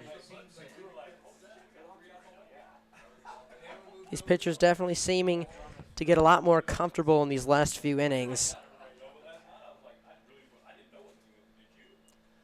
First pitch from Lang to Garrett Seamson will be low for ball one. Seamson drew a walk versus Logan Anderson his first time up. And he's going to get hit by a pitch in his second time up. And that puts a runner on first with one out. Here for the top of the Royal Blue Dogs order, Carter Washburn coming back up for this Royal Blue Dogs offense. Washburn, 2 plate appearances thus far, walked, and then was hit by a pitch in the head back in the third. Managed to stay in the game, however. Showed some great toughness remaining in there as he takes ball one here from Riley Lang.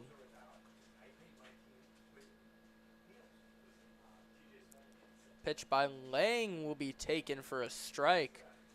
And now it'll be a 1-1 count to Carter Washburn.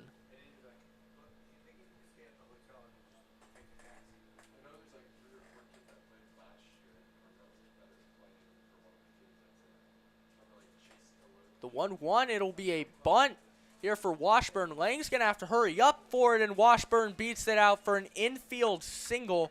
A very heads-up play from Carter Washburn. Caught the defense sleeping, and that puts 2 on with 1 out here for Luke Bees. That's a great bunt there from Washburn, showing off the speed in the leadoff spot. Just pokes it down the third base line and able to beat out the throw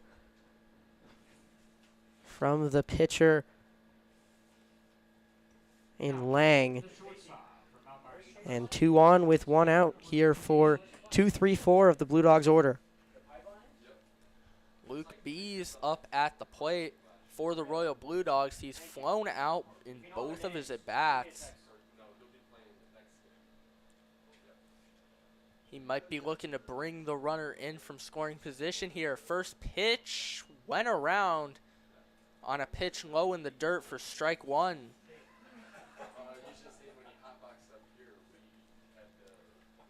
Great breaking ball there from Riley Lang. Gets him the first strike of this at bat. He sets in for the 0-2. The 0-1, excuse me. Now it is 0-2 as Luke Bees swings and misses on that one.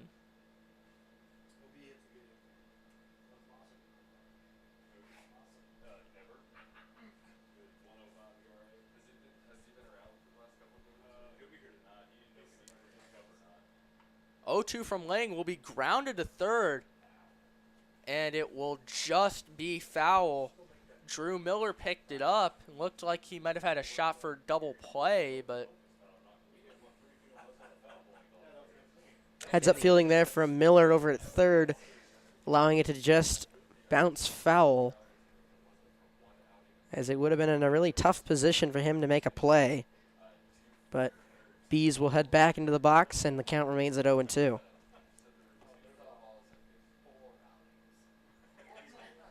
Bees looking to bounce back from a rough start to this at-bat and to this game. He's committed a throwing error and gone 0 for 2 at the plate. But all of that could be forgotten with a big hit. Here's a pickoff. Didn't work out at second base. Moving up to third will be Garrett Seamson on a throwing error from the pitcher Riley Lang. That pickoff would have got him if it was on line, but the bit of a miscommunication there allows Garrett Seamson to move up to third base. Yeah, just a miscue there from Lang. That'll be strike 3. Luke Bees was not thrilled about that call. Had some words for the home plate umpire, but Now batting, the extra hitter. strike Mount Marty number University, 3 number for 14, out number 2 here in the bottom of the 4th. And that'll bring up Will Johnson, who is 1 for 2 with a single and a fly out here today. That'll be strike 1 down low as Lane gets off to a good start in this at-bat.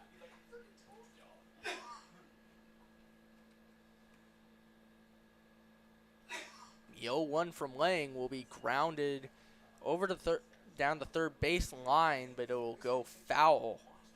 It is now an 0-2 count.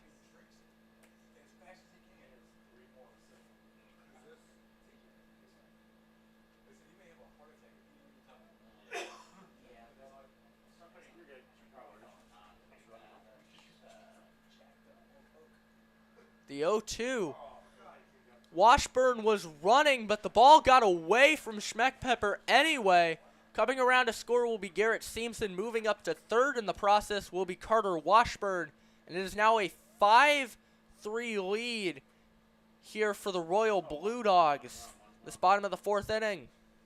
Yeah, that one just shot through the legs of Schmeckpepper to the backstop. Heads up base running over at second by Washburn, and he moves all the way up to third. That one will be taken for ball 2 by Will Johnson. That is now the 8th wild pitch of the game. 6th by the Haymakers. 3rd on the part of Riley Lang. As Will Johnson will pop it up into center field. A difficult play, but it will be Isaac Sherrill making the catch for the 3rd and final out of the inning. We will be back here for the 5th. Haymakers back up at the plate. and 1 man left.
We are back here from J.J. Isaacson Field at Seymour Smith Park.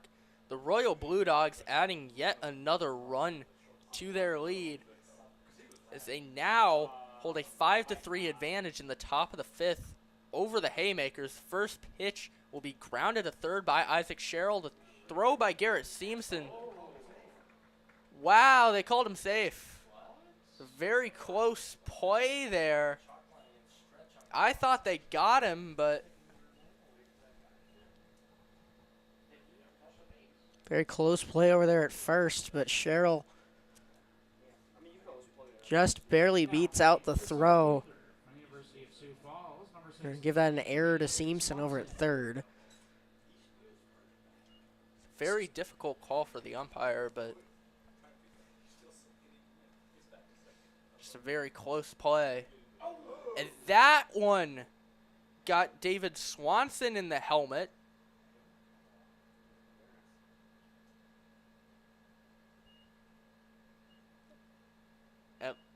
Oh, they're saying it hit his bat now.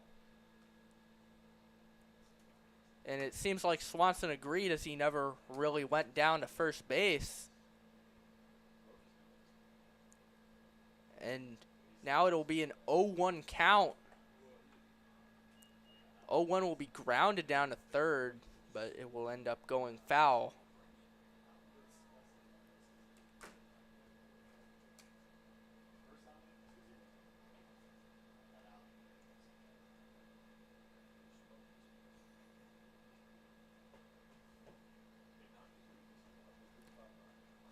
Pick off here from Burris to first base, but Isaac Sherrill will get back in more than enough time.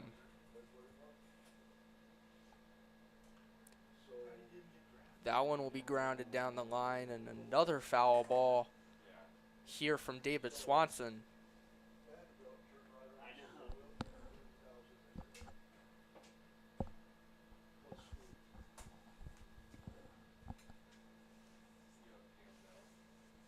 0-2 here from Burris will be popped up, but that'll go foul just over the press box.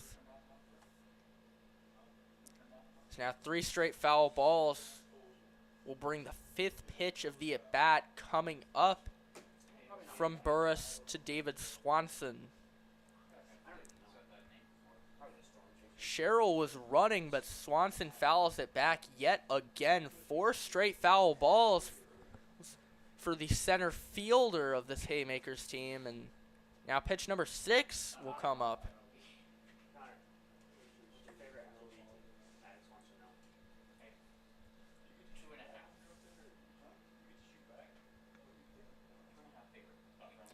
The 0-2 will be thrown back to first. It almost got him, but the throw ends up getting away and up to right field. All the way up to third will be Isaac Sherrill. And now there will be a runner on third with nobody out here for this Haymakers ball club. Yeah, Burris trying to pick off Sherrill at first, but it goes all the way into right field and to the fence and foul territory. And Sherrill able to round second and go all the way to third. Got to score from third if the Haymakers want to dig into this lead. That one is rocketed down the left field line, although Swanson pulls it foul. That is now 5 straight foul balls for the Haymakers center fielder. And he's been hitting them progressively harder as well. That was the hardest one he's hit so far. And now if you're Connor Burris, you might have to throw one outside of the strike zone just to catch him off balance.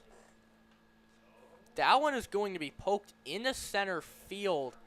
Under it will be Christian Berry. Coming around will be Isaac Sherrill. He will score as the throw was up the line. That makes it a 5-4 ball game here in the top of the 5th. The Haymakers cut it to within 1 on the sacrifice fly from David Swanson. Yeah, guys definitely seeming to get the bat on the ball a lot more as we progress along in this game. It's a sacrifice fly there from Swanson.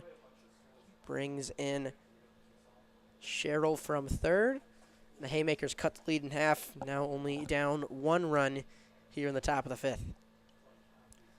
That'll bring up Drew Miller, who has walked in both of his at-bats, came around to score in the top of the 3rd inning after drawing a leadoff walk versus Burris.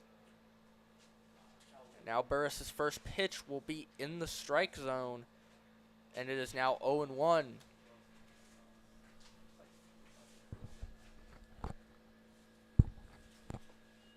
pitch by Burris will be swung on and missed. Now he gets into an 0-2 count here with 1 out in the top of the 5th inning.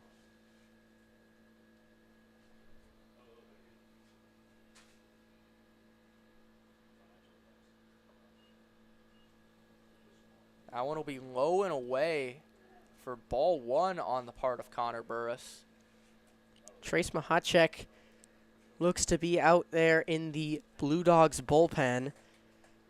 No pitching appearances on the year thus far. Out there in the bullpen for the Blue Dogs. Trace Mahacek has driven in 6 runs, stolen 3 bases, and hit .205 as a hitter this season. But he's warming up in the bullpen now as that one will be popped up on the infield. Carter Washburn under it in shallow center field. And there's 2 gone here in the top of the 5th inning. Now batting, the left fielder from the University of Sioux Falls, number 2, Dane Small. Dane Small will come up to the plate with nobody on and 2 outs. He struck out looking his first time versus Caden Barton with the bases loaded in the top of the 1st inning. Second time up, he hit a single following Drew Miller's leadoff walk in the 3rd. Was thrown out at home plate on a failed sacrifice bunt from Jason Bishop, who ended up getting picked off at first to end that top of the 3rd. This one will be popped up in foul territory. Long run, and it'll be caught by the catcher Ben Raveling for the 3rd and final out of the inning. Connor Burris gives up a run but holds on to the lead. It'll be 5-4 entering the bottom half of the 5th inning. We will be back here at Seymour Smith Park.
Welcome you back here at J.J. Isaacson Field at Seymour Smith Park.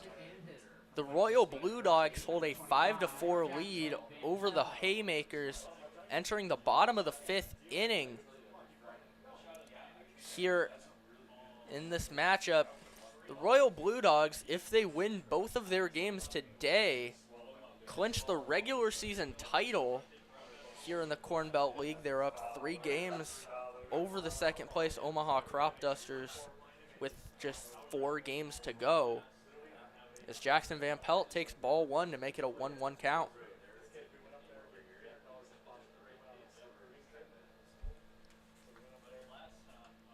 One will be hit into center field, but David Swanson will run after it and make the catch for the first out of the inning.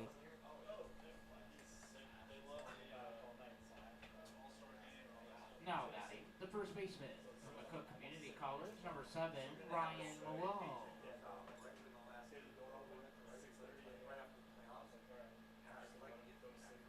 Ryan Malone now up at the plate.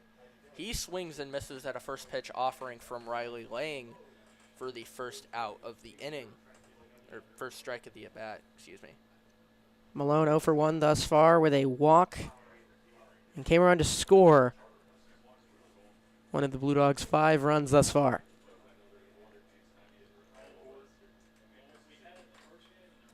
Malone now behind 0-2 in the count. The pitch from Lang will be hit towards the right side, but it will drift foul.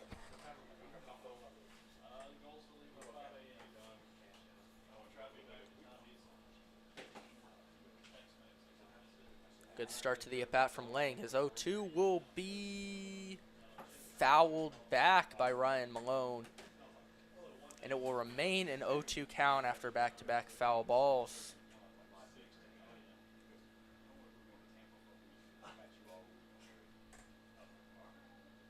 The 0-2 here is absolutely crushed down the left field line, but it goes foul. Looks like it almost had the distance to leave the ballpark had it stayed fair, but it ends up just drifting into foul territory.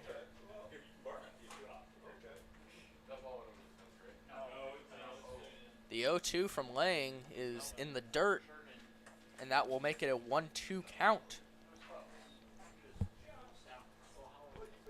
Royal Blue Dogs do not have a home run this season, and I was close to being their first on the season. The Haymakers, however, they do have a few. Alec Villanueva has hit one for them. In addition, Cade Reeser, who might be available in relief, has hit one this year. That one misses the zone for ball 3.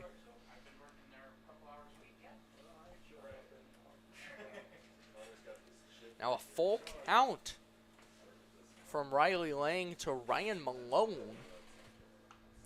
Malone hits a ground ball to short. Throw by Sherrill is way offline, and it'll go all the way back there.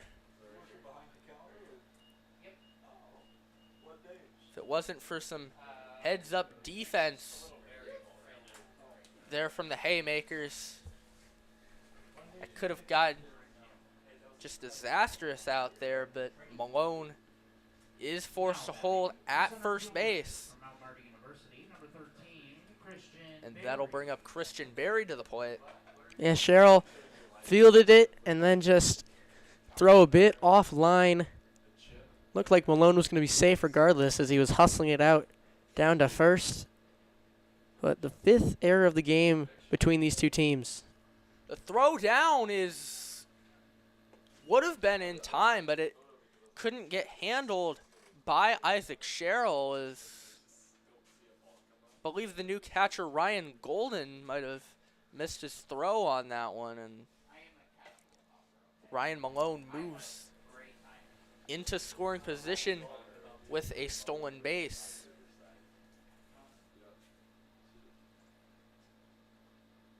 Pitch by Lang clips the zone, and it is a 1-1 count.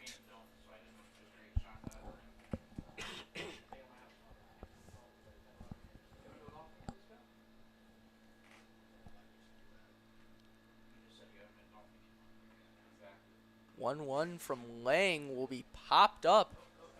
Running after it is Golden, but he's just going to run out of room.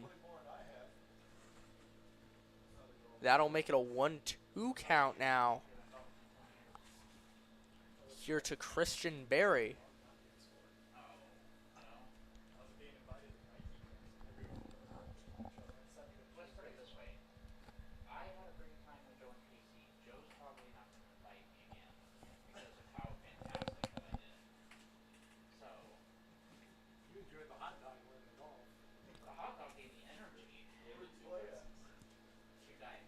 Now a 1-2 count from Riley Lang to Christian Berry. The 1-2 pitch will be hit in the air down the third base line, but it will drift foul. It hit the light pole and then bounced back into the field of play. You don't see that very often. There's little, I'm not sure what to call them, but there's like little pieces of metal like sticking out of the side up there on the top of the lights, and it kind of, there's like, it's like a little, I don't, it's super hard to explain, but it's like a little like just a pokey piece sticking out, a couple of those, and it came and it hit the top of that and bounced back into play.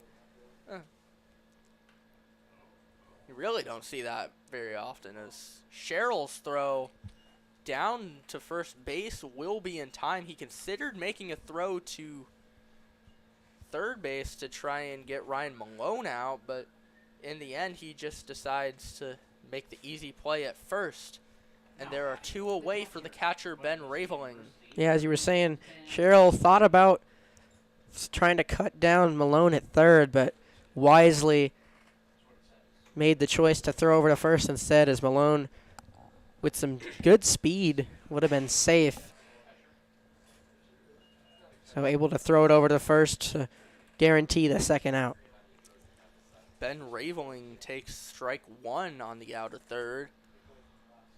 Raveling 1-for-1 with an RBI double, and he's also walked and come around to score. Hit an RBI double as part of that two-run second inning for the Royal Blue Dogs.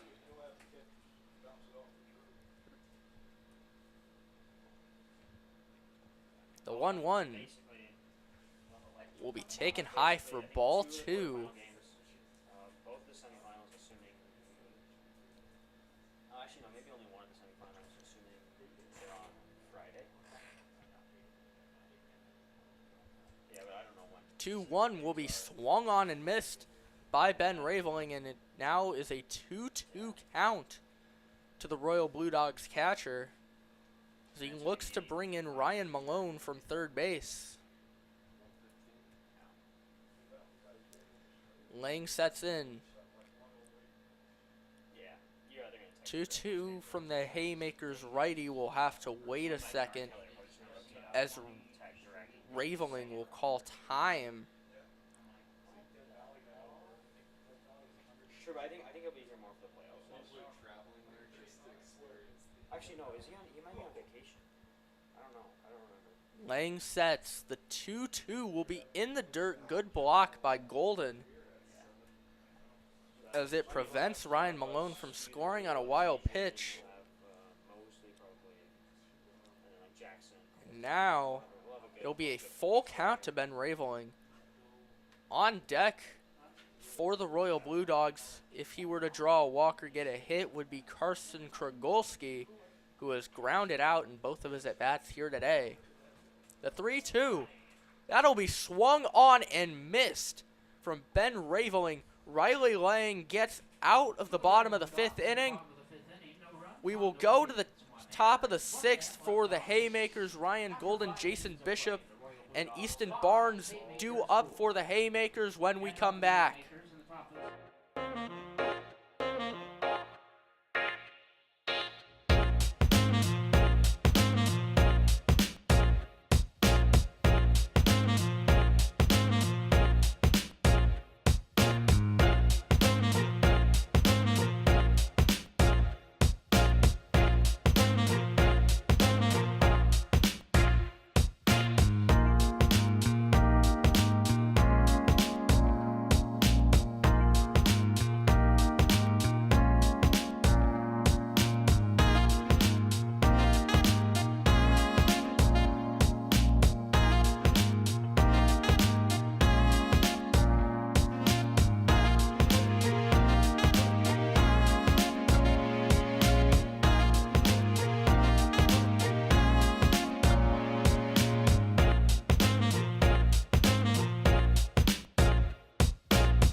We are back here from the top of the sixth inning here at J.J. Isaacson Field.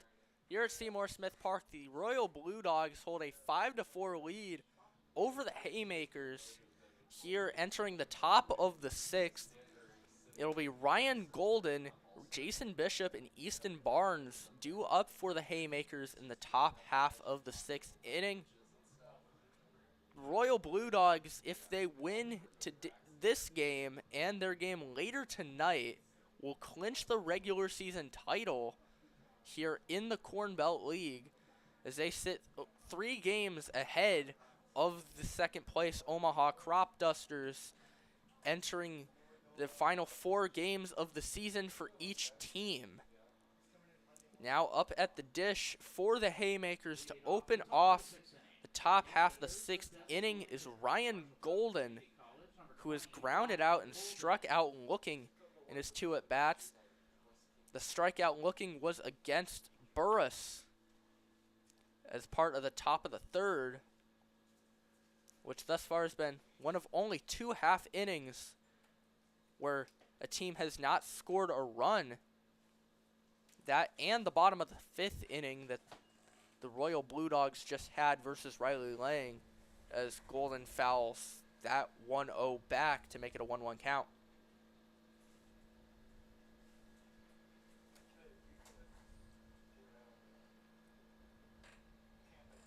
Golden's 1-1 offering is, the 1-1 pitch from Burris is resulting in a check swing from Golden, who holds back to make it a 2-1 count. 2-1 here from Burris will be hit into center field. Getting a good read on it is Christian Berry, and he will make the catch for out number 1. Burris has been absolutely incredible in relief thus far. Came in the 2nd inning. So far, 3 2/3 innings pitched. 2 hits, 2 runs, only one of them earned, 1 walk, and 2 strikeouts on only 62 pitches. So it's been a very good performance when he needed to step up and give this Royal Blue Dogs a boost.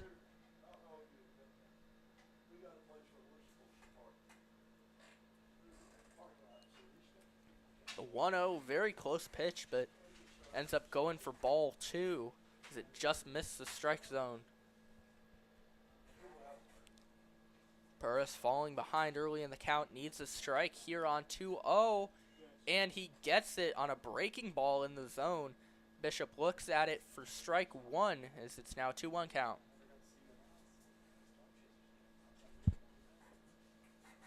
Two 2-1 here from Burris will be fouled back towards the screen. I know you're ready. I know you're ready for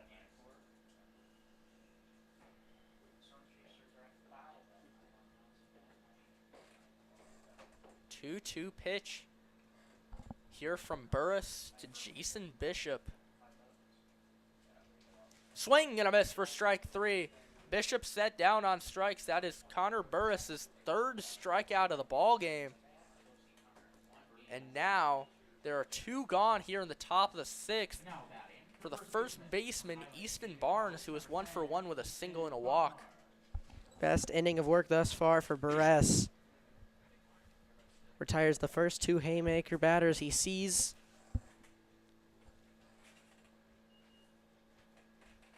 Is now just 1 out away from getting the Blue Dogs off the field quickly. His first pitch went for a ball. Here to Barnes as he pops it up down the third base line. Long run. And just running out of room was Ben Raveling as that ball hit near the top of that screen they have around the backstop. And now it will be a 1-1 count to the 9-hole hitter for the Haymakers.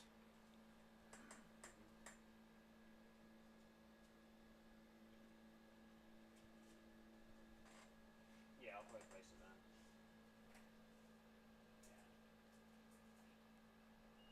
then. 1-1 breaking ball was a little bit high. Yeah. And now it will be a 2-1 count I'll do it right after to the Haymakers first baseman. or like towards the end. He takes another pitch high, this time a fastball. And that makes it a 3-1 count.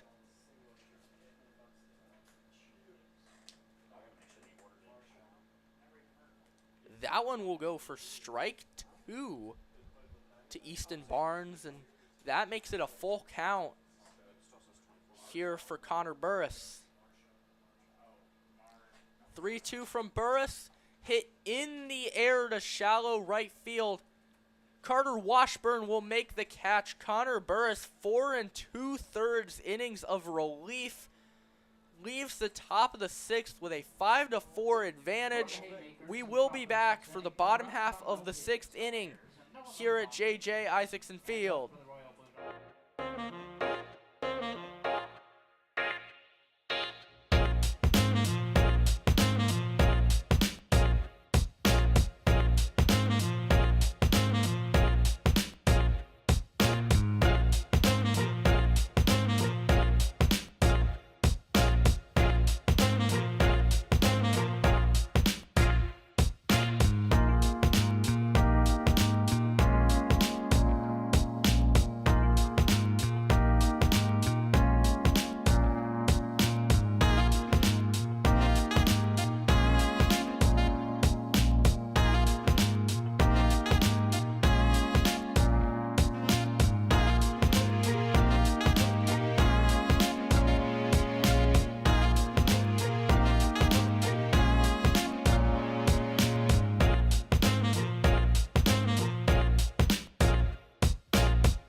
We are back here in the bottom half of the 6th inning. Riley Lang still out there for his 4th inning of relief. He's given up 2 runs over 3 relief innings as he gets a first pitch swing and a miss from Carson Kragolski. Kragolski hit a sacrifice bunt back in the bottom half of the 2nd, then grounded out to the shortstop to end the bottom half of the 3rd. Has not come to the plate since.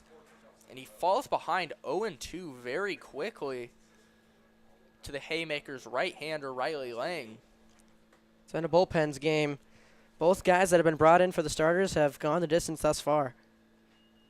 The 0-2 there from Riley Lang is outside, and that'll make it a 1-2 count to Carson Kragolski. And Buress and Lang going so far 4 2/3 and 3 innings respectively, out of the bullpen in relief. So it's been some good outings from both of these guys, especially having to come in a lot earlier than they were anticipating to. 2-2 will be down in the dirt, and now Carson Kragolski has worked all the way back from an 0-2 count to work it full. The bottom 3 hitters in the Royal Blue Dogs order in Carson Kragolski, Jake Butler, and Garrett Seamson are due up here in the bottom of the 6th, and Kragolski draws a leadoff walk to put a runner on with nobody out. Now batting, the right fielder from Buena Vista University, number 4, Jake Butler.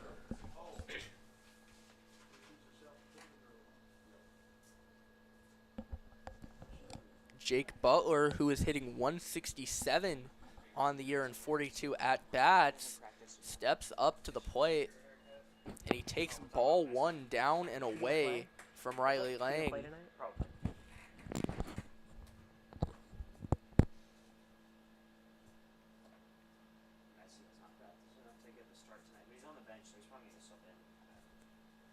Swing and a miss there from Jake Butler, and that'll make it a 1-1 count.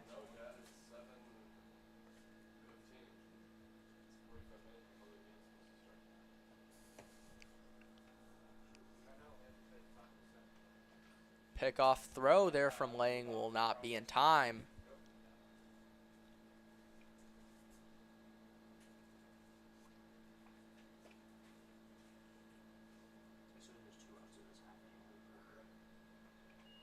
That one will be fouled back there from Jake Butler, and that makes it a 1-2 count. On the day, the Haymakers have stranded 10 runners on base. The Royal Blue Dogs have stranded another 7.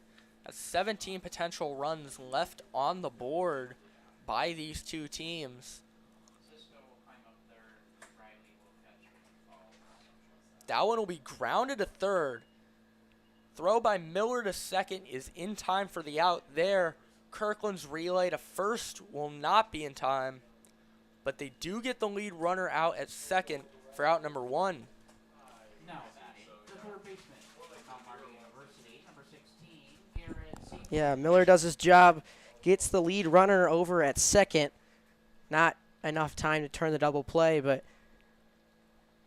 they did get one on the fielder's choice. That's a good first out there for the Haymakers defense. Up at the dish now for the Royal Blue Dogs will be Garrett Simpson, who has walked and been hit by a pitch. Lang's pickoff throw to first almost got Jake Butler, but he ends up getting back in time.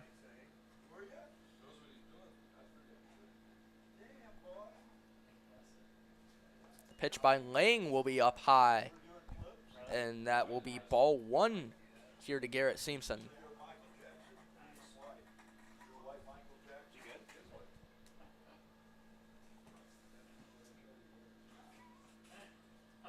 Swing and a miss there from Garrett Simpson, and that makes it a 1-1 count to the 10-hole hitter for the Royal Blue Dogs.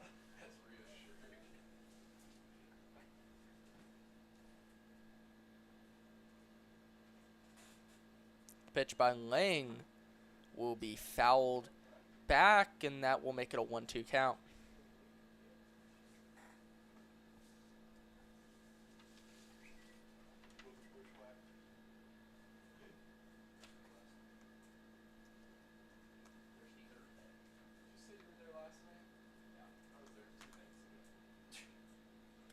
Pickoff throw to first will be in time to get Jake Butler. A great pickoff from Riley Lang will get the second out of the inning. Great move there from the righty as Jake Butler is sent back to the dugout on the pickoff. Once again, Riley Lang just catching Butler off guard. That one will be swung on and missed by Garrett Simpson. Riley Lang gives up a leadoff walk, but after a force out and a pickoff and a strikeout, he gets out of the inning facing the minimum. The Royal Blue Dogs will have a chance to clinch the lead here in the top half of the 7th.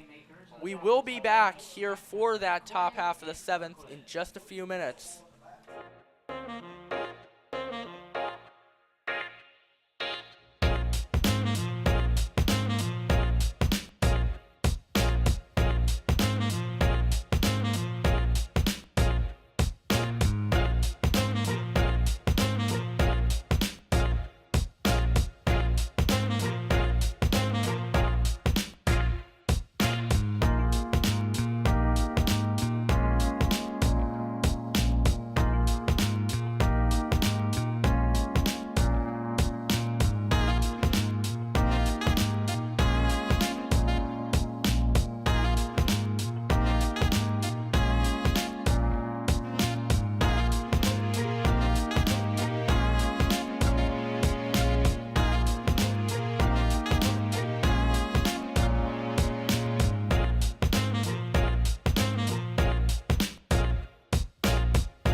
Will Johnson, who started the game off as the extra hitter for these Royal Blue Dogs, is back on the mound here to close off this ball game in the bottom half, or in the top half of the 7th inning, excuse me.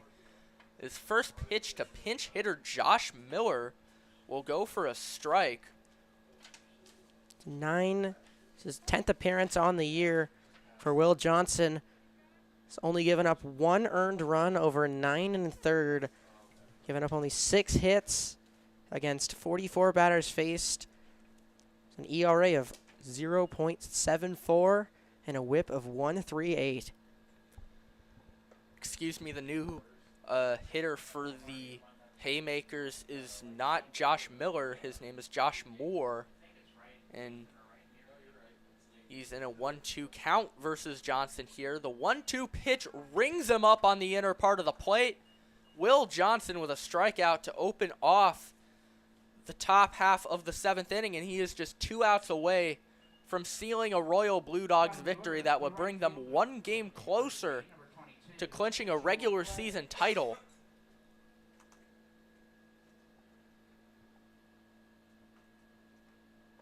First pitch to the leadoff man, Mitchell Clay, will go for strike 1.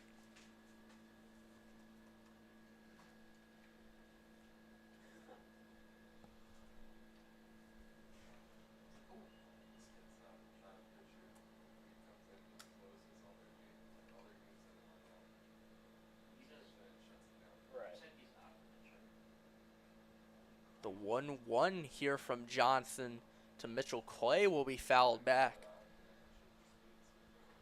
Now he's just 1 strike away from getting out of this at-bat.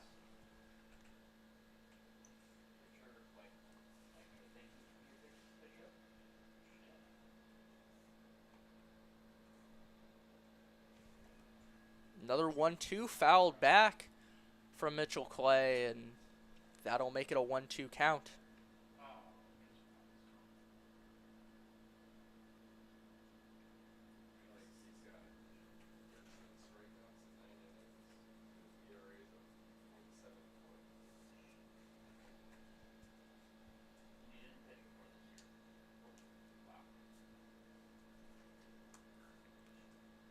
One-two here from Johnson.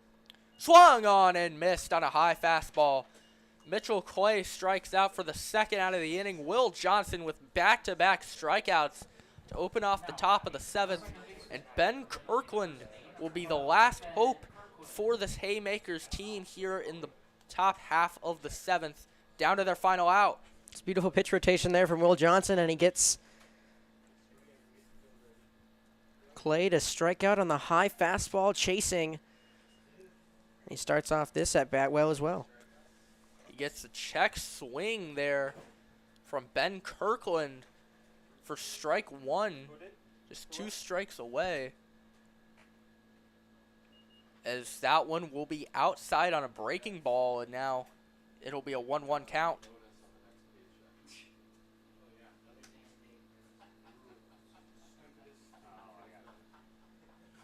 1-2 up and in, just misses Kirkland as he takes it for ball 2 on a pitch up and in.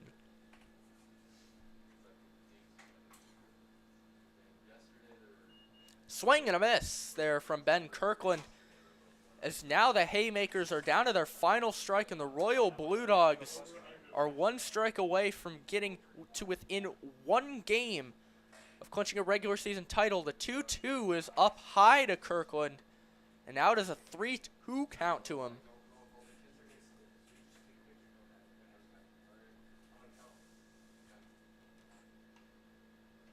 That's a line drive to short. It'll be caught by Luke Bees, and that'll be the final out of the ball game.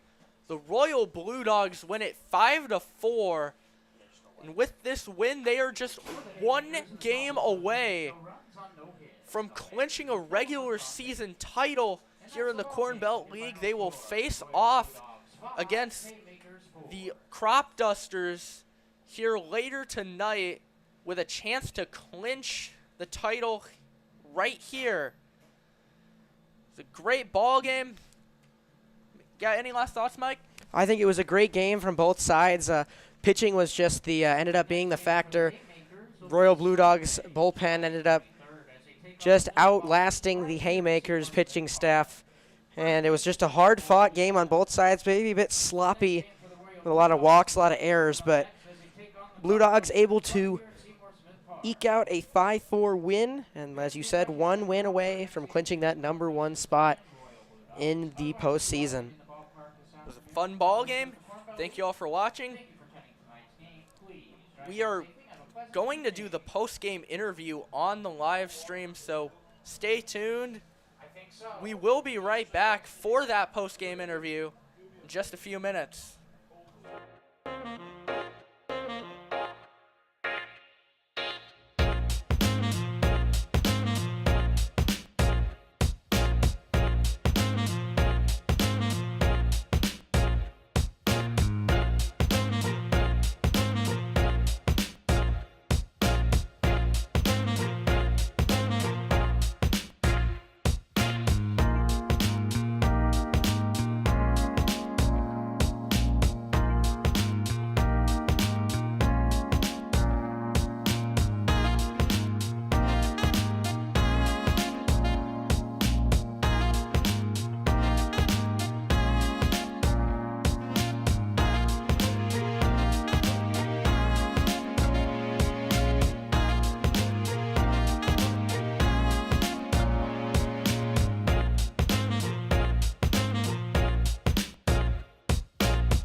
We welcome you back here from J.J. Isaacson Field here at Seymour Smith Park. The Omaha Royal Blue Dogs defeating the Omaha Haymakers 5-4. I'm up here with Connor Burris, our player of the game. Got the win in relief, 4 2/3 innings, 2 hits allowed, 2 runs, 1 earned, 3 strikeouts, and give your team a win. So, coming in early, were there like any extra nerves that like came into place? Not really. I'm used to coming in for a long time, usually coming in early, so nothing I'm not used to doing, so not really. And pitching as long as a starter usually would. How is your mentality different than? It's kind of the same. I mean, it's always just fill up the zone and make guys put in play and trust the defense. I've started a few games this summer and gone 4 or 5 innings, so nothing I haven't done yet. And if you put everyone in the team in like a home run derby, who do you think would win? Ooh, I don't know. I'd like to say myself, but probably not anymore. I'd probably have to go with Trace. Yeah. It was nice having you up here. Appreciate it. Congrats on the win, and Thank you, sir.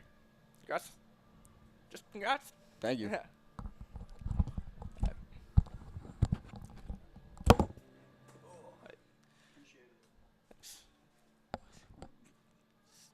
We say so long and farewell here from J.J. Isaacson Field here at Seymour Smith Park. For everyone here up at the Corn Belt League, I'm Colton Alder alongside Mike Knockenhauer. Arnav Pockrell is our producer here today. Maddox Allen is our cameraman.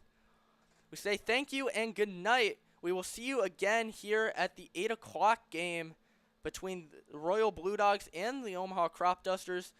The Royal Blue Dogs with a chance to clinch the regular season title as they win 5-4 here tonight. Good night here from Omaha.